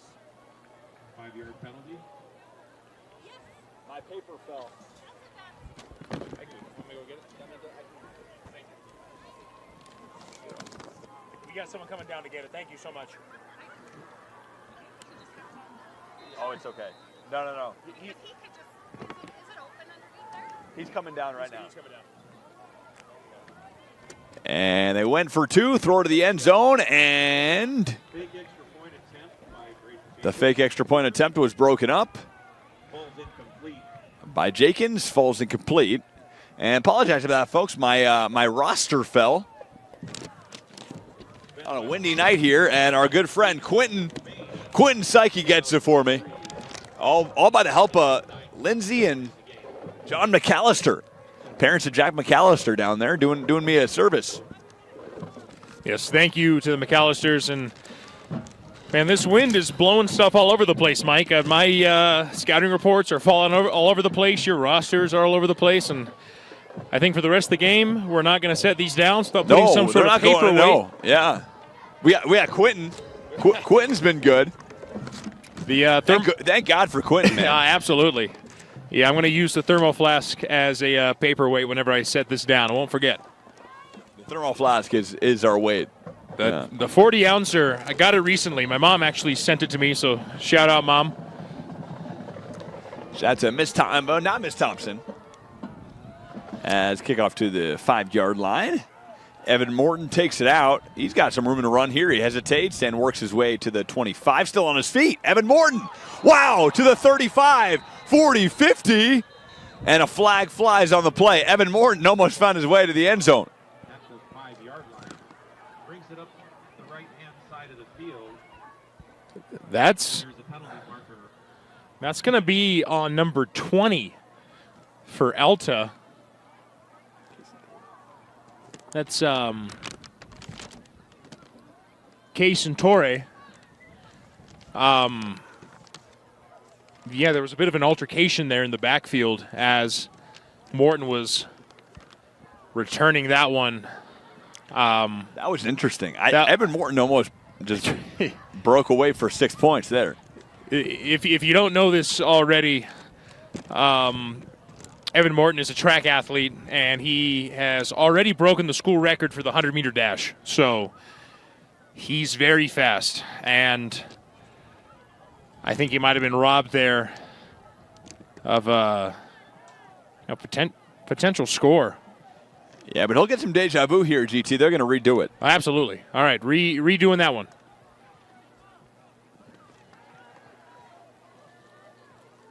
I said to you week 1, though, GT. I said, Garrett, prepare for some really cold nights once we get to October.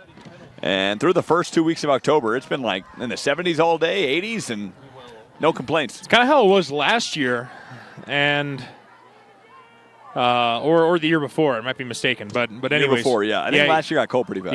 Yeah. 2022 was pretty warm, but we'll take another 900 inches of snow right here, Little Cottonwood Canyon. I'd be happy with that. Why not? Yeah. Give us 900 inches. Why not? We need all the snowpack we can get. That's for sure. We'll take it. Jenkins on the kick. And go right to Evan Morton. Is he going to take it out of the end zone? He will, but it's an automatic touchback. That will be a touchback coming back out to the 20-yard line.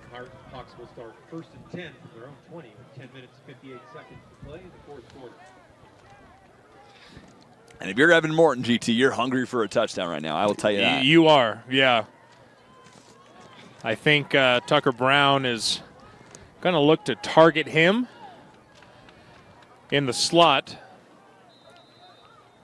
He's got great hands and great feet. So if he's open deep and Tucker Brown sees him, I think he's definitely going to try to get the ball in his hands. Brown goes to his right, and it was dropped. Breck Warren on the screen. I think if you're Tucker Brown, GT, you got to start going through the air more, less screen passes. Yeah, absolutely. Those short screens are probably not going to get them as many yards. I mean, I know their receivers can, do a lot after the catch, but yeah, they're going to want to look deep here and work their way up the field as quickly as possible. 23-10 with about 10 minutes and 54 seconds to go in the 4th. Evan Morton makes the catch and works his way to the 32-yard line. And it's a fortunate first down. It's a gain of 11. Good for a first down. Tackled by number 5, Joshua Bateman, and number 42, Gabe Phillips. So Evan Morton here, look to see him active on this drive, GT.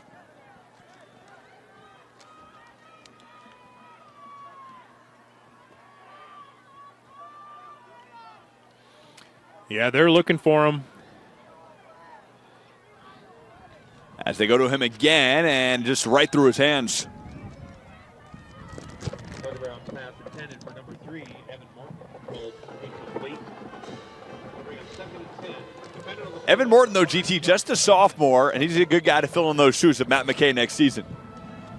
Yes, a junior, by the way. Just a junior, rather, yeah. So, yeah, he's got one more year with this squad. And, yeah, he's been steadily improving his game. So next year, I think he's going to be in a good position to kind of take that WR1 spot. And there is Matt McKay on the screen. He gets 5. Pick up 5 yards on the play. Tackled by number 32, Holden Rich. Holden Rich on the tackle.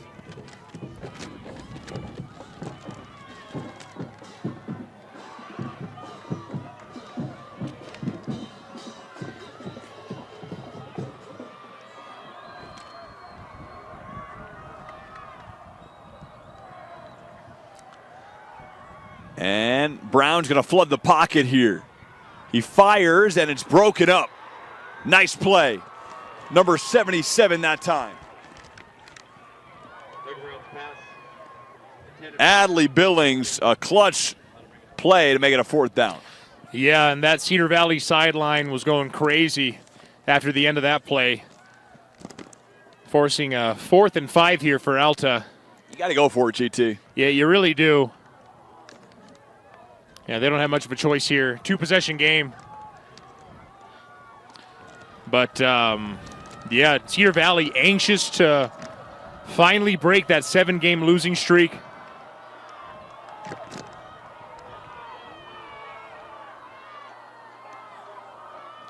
Brown takes a snap. Quick pass to Morton. Morton makes the play and spins for a 1st down.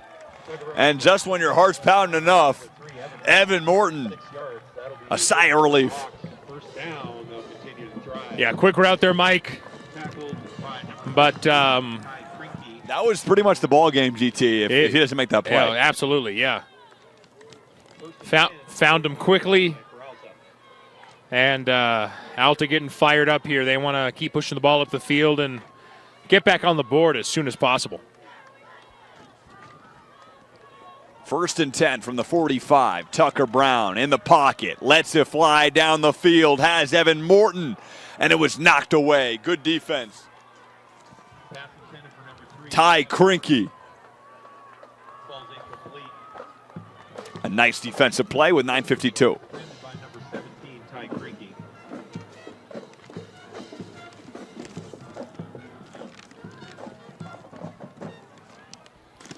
Cedar Valley head coach Weston Zabriskie, Coach Z, looking to get a stop here, but Alta still fired up. They got a little bit of momentum here.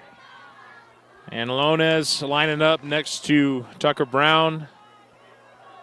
As Brown hands off to Matt McKay, and McKay gets a yard on the play. And GT, you said before, some of these houses, right? The people got a good view of the game out here. I'm seeing a fire lit. People are enjoying the ball game out there. Yeah, no, and that house is amazing. We had a wraparound porch, fire pit. It's a beauty. Already festive with the orange little stringy lights. Yeah. So getting in the spirit of the season. Letting you know to start ordering your pumpkin spice lattes. Those are good, Mike. They are nice. I'm a matcha guy, but hey, listen, to each his own. Can't lie to myself and say they're not. Here's Tucker Brown, throws out of reach that time. Intended target was number 11, Cole Albrecht. For number 8, Matt McKay. Goes out of bounds, incomplete. They'll bring up 4th and 9 for the Hawks. See, 4th and 9 for the Hawks, and unfortunately, GT, it's going to force a punt. Yeah, they really have no other option here.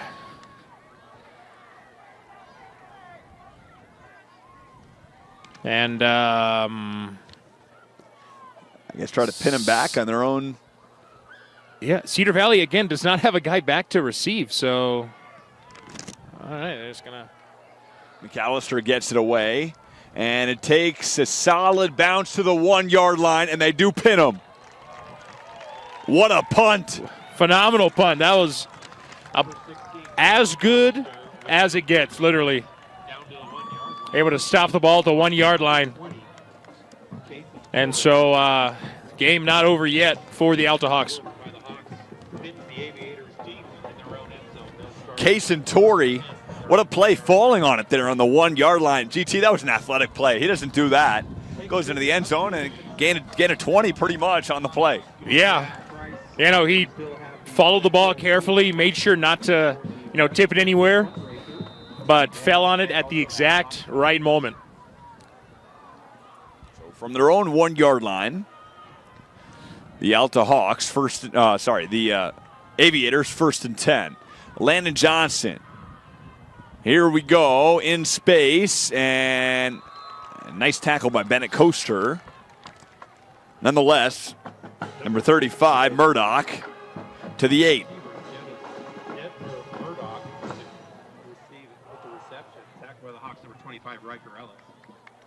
Riker Ellis with a tackle, rather. GT, that was a play where, hey, you wonder why you don't blitz there and maybe force a safety. Yeah, we didn't see the pass rush come quickly there. I thought they were going to blitz, personally. But Yeah, gain of 8 there for the Cedar Valley Aviators. Johnson hesitates, hands it off, and what a play on Aiden Laws. Number 8, Aiden Laws, the ball carrier, tackled in the backfield by the Hawks. Number 57, Ben Wallenberg with the tackle. Bring up 3rd and 4.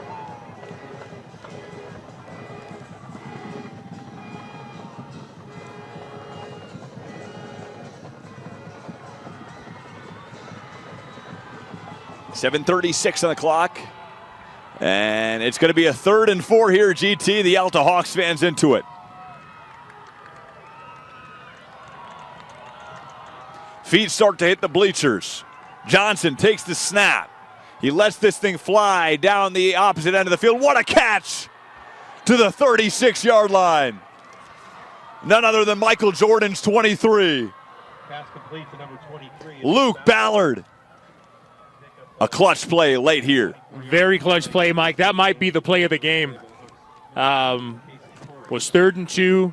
Alta was looking to get another stop to force a 4th down, but finds Luke Ballard there on that play for a huge gain.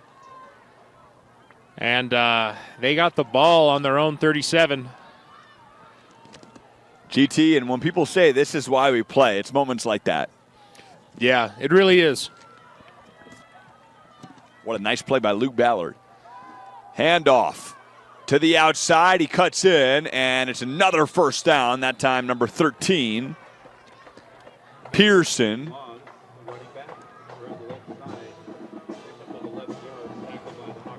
Aiden Laws again, GT. I keep mistaking Aiden Laws for 13 because his jersey's got a little sliver in the middle. So it looks like a 13. It kind of does, yeah. No, but that was number 8, Aiden Laws. That was number 8, Aiden Laws. Another 1st down for the Aviators, and they find themselves at their own 49, a drive that started at their own 1.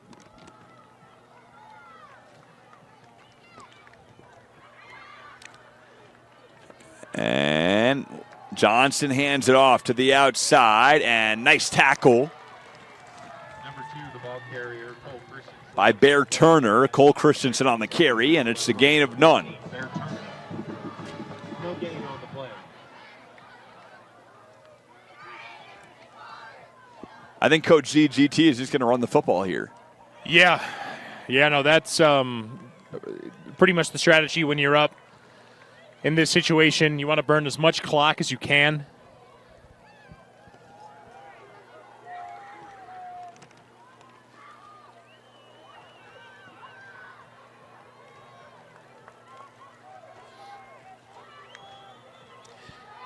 As Johnson under pressure, and there's a tip football. Number 11. Down by number 11, Cole Albrecht. Cole Albrecht. The defensive end makes a really nice play.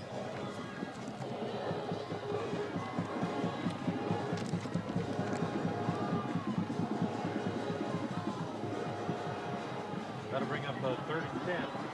Big 3rd and 10 down for the Hawks here.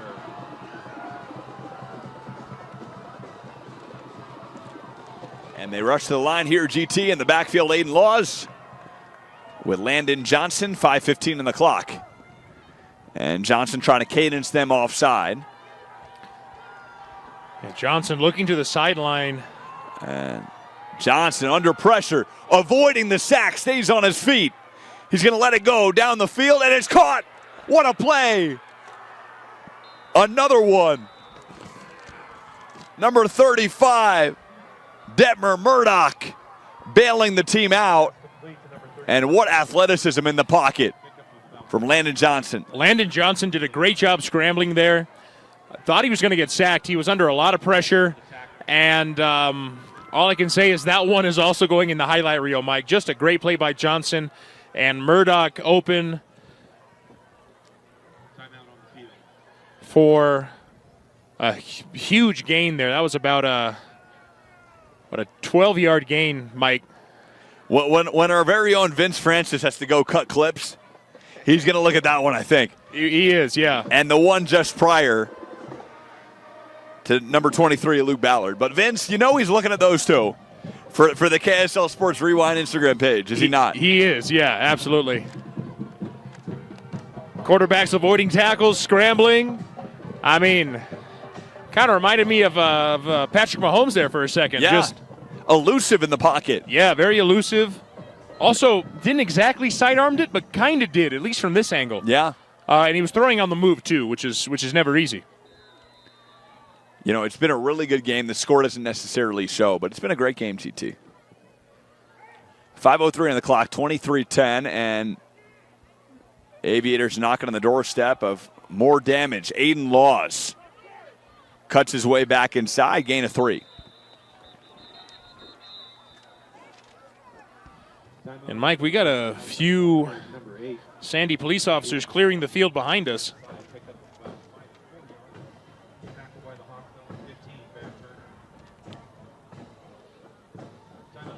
Had some folks hanging out here, playing games and stuff, but looks like the local PD says no dice. Those Sandy police officers, GT, they're some of the best. They are. Sandy's finest. They do a great job. Yeah, we've seen him here a few times. Sometimes get some lights and sirens just for fun. Had a little lights and sirens show from the Pleasant Grove Fire Department last week. That was kind of fun. Did you? Yeah, they had a fire truck and their EMS vehicle out there. It's kind of cool. Really? Yeah, I'm not sure if you remember that one, Mike. Yeah. No. What are you talking about? Yeah, Pleasant Grove game last week. Okay. Yeah. Oh, yes, of Yes, course. Okay, yes, gotcha. yes. Yep. 2nd and 5 here. Play action from Johnson. Johnson lets it go. And incomplete. Intended again for Murdoch. Yeah, Detmer Murdoch slipped at the wrong time there. We've had some precipitation here tonight, Mike, so field is a little slippery. Philadelphia Eagles fans will say otherwise. Yes. Sorry, Philly fans, but you deserve that one, you know.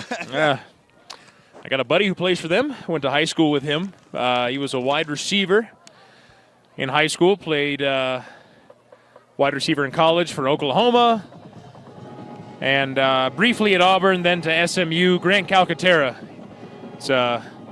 Plays tight end for the Eagles. He had a few catches the other night. And, doesn't get in the game very often, but when he does, he blocks well, and, you know, he's caught a few passes from Jalen Hurts. I got a buddy, family friend with, he was with the Arizona Cards. Now he's back for the second time with the Falcons. Elijah Wilkinson, left tackle, number 68. Good guy. Yeah, Falcons definitely putting up a fight in their division. Defense is kind of been struggling, but Kirk Cousins, Drake London, Kyle Pitts, they definitely have some great tools on offense. And the Dodger game, GT, to New York we go for a score update. Hope the New York Metropolitans are winning that one, but we shall see.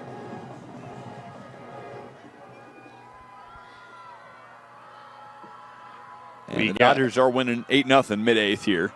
Not looking good for UGT as Cole Christensen's going to take off, and he takes a blow. What a hit. Number 2, Cole Christensen, the ball carrier. Kalipa came out of nowhere, GT, for an absolute demolition on Cole Christensen. He did.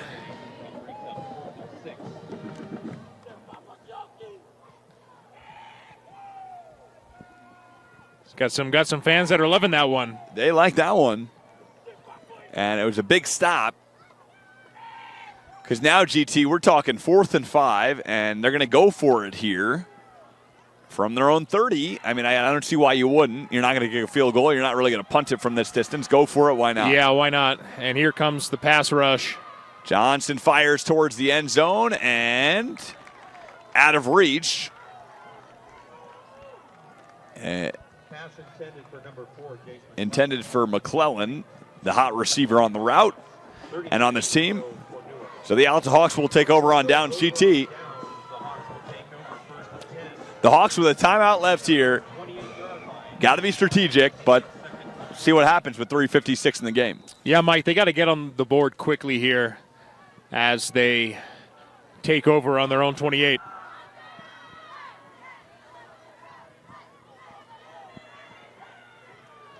And I can imagine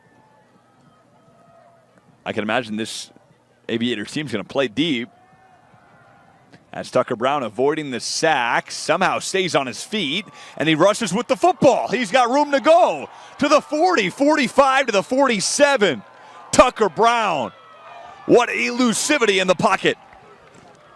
Yeah, I don't know if you saw that earlier on in the play, but he got a little shove from one of his O-linemen when he was about to get tackled. So gets by with a little help from one of his teammates. And like you said, very elusive and able to pick up quite a few yards there.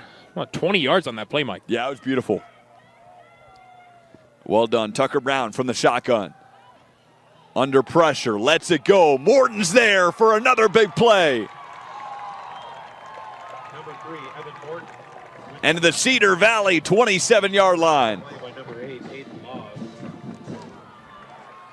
Pick up 22 yards on the play. It'll be That's another 20-plus yards there, Mike. They are moving up the field quickly here and doing exactly what they need to do. If they can get on the board here and, recover an onside kick, we got ourselves a ball game. Got to score now from the 27. Brown. Screen to Lonez. Lonez, haven't heard his name in a long time. Gain of 1.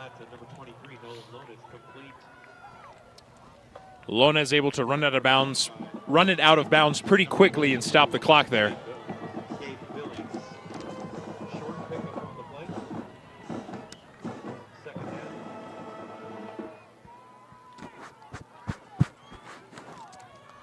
Nolan Lonez, haven't heard his name in a minute, but he is somebody that could be pivotal on this final drive.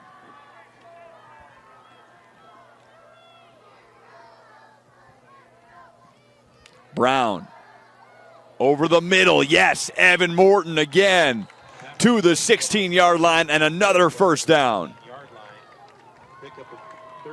Stop the clock for chains to move.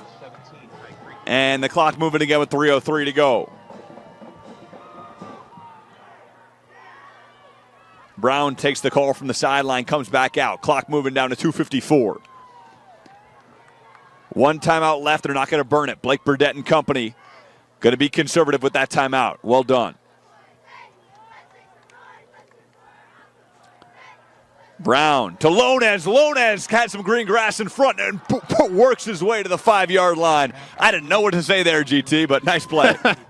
Yeah, good look there by Tucker Brown, and Lonez did quite a bit after the catch to get as close as he could to that 1-yard line, and they're going to have the ball on the 4-yard line here. And they hand off to Lonez again. Lonez, yes! Finds a will and a way in for 6. And it's 23-16 and a whole new storyline here from Sandy, Utah.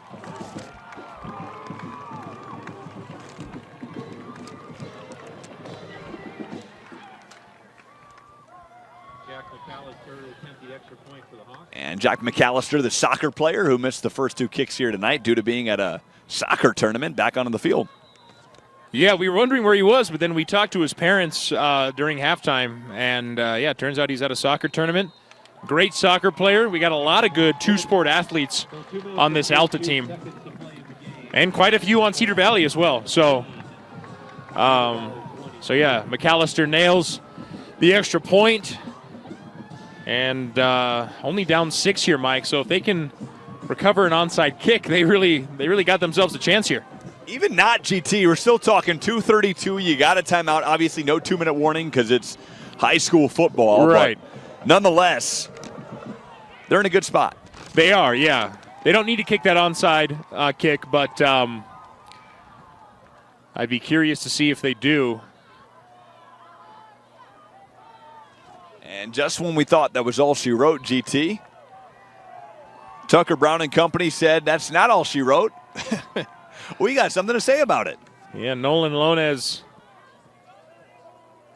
showing us why he's one of the best tailbacks in this region. Number 16, Jack McAllister. And Jack McAllister, they should onside kick it, and they probably will. And they do. Nice onside kick. Who has it? And it looks like it's going to be Aviators football. It was jumped on by Murdoch. So Detmer Murdoch making some nice plays late. 2 minutes and 32. Told you, GT, even though you don't recover it, you still have a timeout on your side and plenty of time. Yeah, they got to string together some stops here, though, if they want a chance at getting the ball back and getting themselves back in scoring position. Pretty good onside kick, though, from McAllister. A soccer player, I don't think you and I were surprised to hear that at all. I mean, he's got a great boot. And, yeah. He did miss a 42-yarder here tonight, GT, but I think like Justin Tucker would miss a 42-yarder. It's pretty windy out here. It is very windy out here. The conditions do matter for sure, but we've seen him make a 44-yarder before. Aiden Laws, another gain of 5, and that's a lot. And a little one too many for this Alta Hawk defense as they call timeout with 2:23. Yeah. Yeah, timeout here, and Alta also has a man down on the field, so we have the athletic training staff out there to see what's going on. Hope he's okay. What do you think you do here, GT? You're 2 minutes and 23 seconds left. Defensively, what's the play? What do you do? Do you run the pass rush, or what's going on here? Well, if you're Cedar Valley, you're going to keep running the ball. So Alta's defense, needs to anticipate that and try to get as many stops as they can. But 2nd and 10, 2:23 left to go here in the fourth quarter. I think we will step aside here for an injury timeout. Don't move right here with KSL Sports. We are back here as Khalifa Somali being taken off the field. He looks to be okay.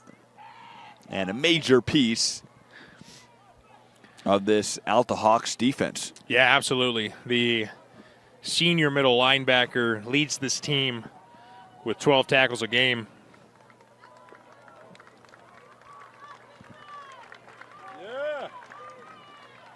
I like Khalifa, man. He's a good player. He really is, yeah. Back to the action. Landon Johnson and company, 2nd and 5. Johnson hands it off. Aiden Laws spins his way for another gain of 2 or 3. And that clock is ticking, GT. No timeouts left. It's going to be 2nd and short.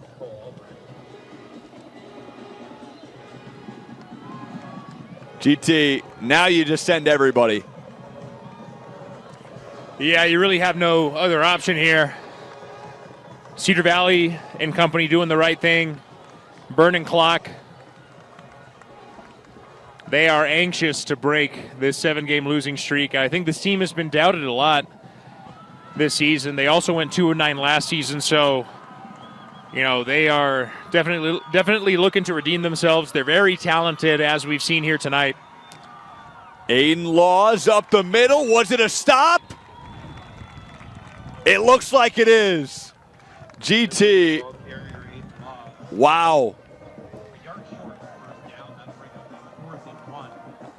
And I think they're going to go for it. Tackled by the Hawks, number 51, Ben Wallenberg. But Ben Wallenberg, what a play. As they are one stop away, GT, with 1:07 and counting. As they have a chance to get the football back here With one more stop, they'll have maybe 40 seconds left. Another stop here would be huge. 4th and 1 for the Aviators. For the ball game, Landon Johnson from the line. And it looks like, no, they're going to punt it away. Timeout on the field, taken by As they take the timeout with 46 seconds, and I think they'll bring the punting unit out here, GT. Good call there by Coach Z. Tried to get him off sides, but we're not able to do so. Offense might actually stay on the field. Looks like they are potentially going to run the same thing, bring the offense back out with 46 seconds on a 4th and short.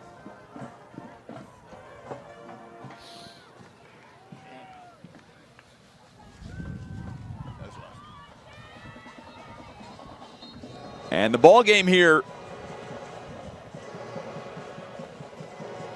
handing in the balance, lying in the balance of this Alta Hawks defense.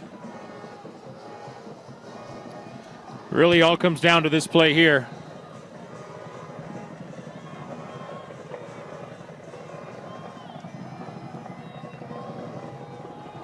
Offense back out onto the field. coming out of the timeout, 4th and 1. 4th and 1. Alta Hawks fans are rabid here. They go up the middle. On the quarterback sneak, I think it was short, GT. Yes! Quarterback sneak. And the quarterback sneak from Landon Johnson is shy of the first down marker. Hawks are going to get it back with 41 seconds. That is huge for Alta. That is Unsuccessful QB sneak for Cedar Valley. 41 seconds to play. Alta has no timeout. And GT, another big stop for Ben Wallenberg, who's been very active here. 41 seconds, no timeouts, high school football at its finest, and great field position for the Hawks. Yeah, and like you said earlier, Mike, no timeouts left for Alta. So, Cedar Valley knows that. I think that's why they kind of risked it on that last one. But Tucker Brown, a lot of time. Defense picks it up, stays on his feet, spins to the 46-yard line, and holds on to the football. They got to go 32 seconds and counting. and they're going to have to hurry up here. Timeout on the field for an injured player. And Number 2, Tucker Brown, takes off injury timeout on the field. on the quarterback keeper. Picked up 9 yards on the A 9-yard gain by Tucker Brown. 30 seconds left. They stop the clock for an injury timeout on Cedar Valley's part. Now they'll run it again. 29 seconds left. They got to run a play here. Down to 25. Tucker Brown takes the snap. 23 seconds left. Brown in the pocket. Fires. And out of reach for Nolan Lonez. That was middle of the field, though, GT. If he makes that play, I'm not sure it's a great thing. You got to pretty much right away spike the football. Yeah, no, absolutely. He would have to, turn on the jets to, get the ball out of bounds to stop the clock. So 3rd and 1 here, Mike, for the Hawks. And they got to convert and then some. Well, let's see what this Alta Hawks offense and Blake Burdett and company do. Screen pass. Matt McKay. No, it's trickery. Matt McKay towards Evan Morton. Was it caught? Oh, what a play. Evan Morton. Miraculous. 11 seconds left. They got to spike the football. What a throw there by Matt McKay. He can play QB too. Believable. Matt McKay. What an incredible turn of events, GT. Evan Morton somehow caught that football. I lost sight of the ball for a second, but ended up in the hands of Evan Morton. A Julian Edelman Super Bowl-esque play. It really was. And no one knew where it was. Nobody did. But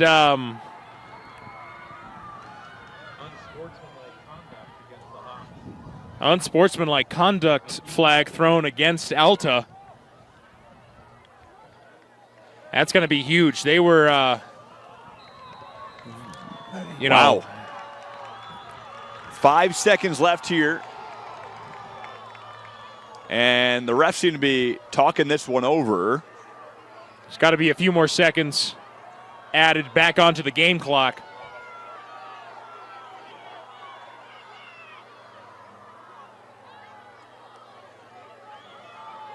Now the clock's down to 2. I'm not quite sure what the refs are talking over here. I thought there was more time when he made the play, too, and the clock should have been stopped when Evan Morton made that play due to the chains moving. Seconds left, so. And no. Clock's going to keep going here, Mike. Hold on. Did they not get a playoff, GT? Cedar Valley's going crazy on the sideline.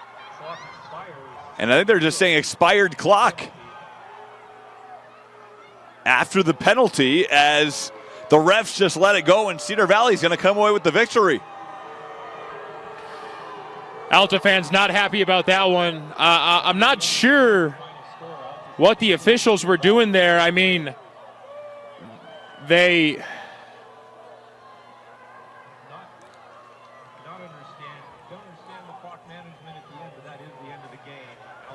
Yeah, PA announcer just said he did not understand what was going on with the clock management. We don't understand either. I don't. Well, there should have been a play there, GT. 2 seconds left, and they pretty much just ran the clock, didn't let Tucker Brown get a snap off. There absolutely should have been a play. I'm not sure why that clock kept running. Some sort of UHSAA rule. I'm not sure, Mike, but that ends the game, and Alta fans are definitely not happy about that one, and that is going to break a 7-game losing streak for Cedar Valley. They improve to 3-7. Alta Hawks 4-6 overall.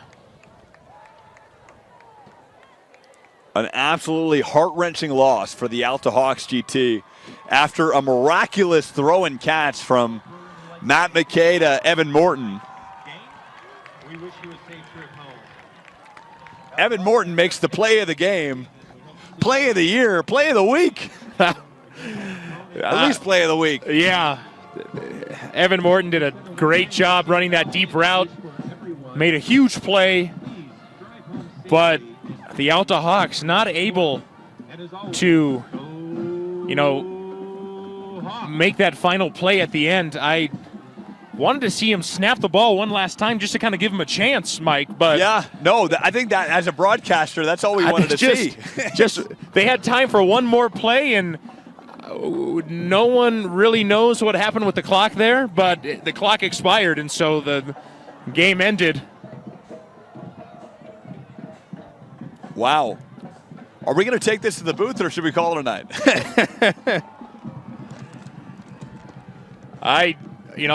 Hats off to Cedar Valley. They played very well.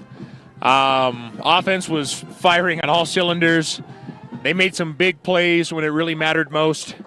And like we said, they snapped that losing streak, and they are very happy about that. They're hyped up over there. Unbelievable turn of events, GT. And the turnover on downs there at the end. Alta gets the ball back. A few huge plays. Obviously the big one to Evan Morton. And you think I don't know what happened. I mean, they definitely spiked the football.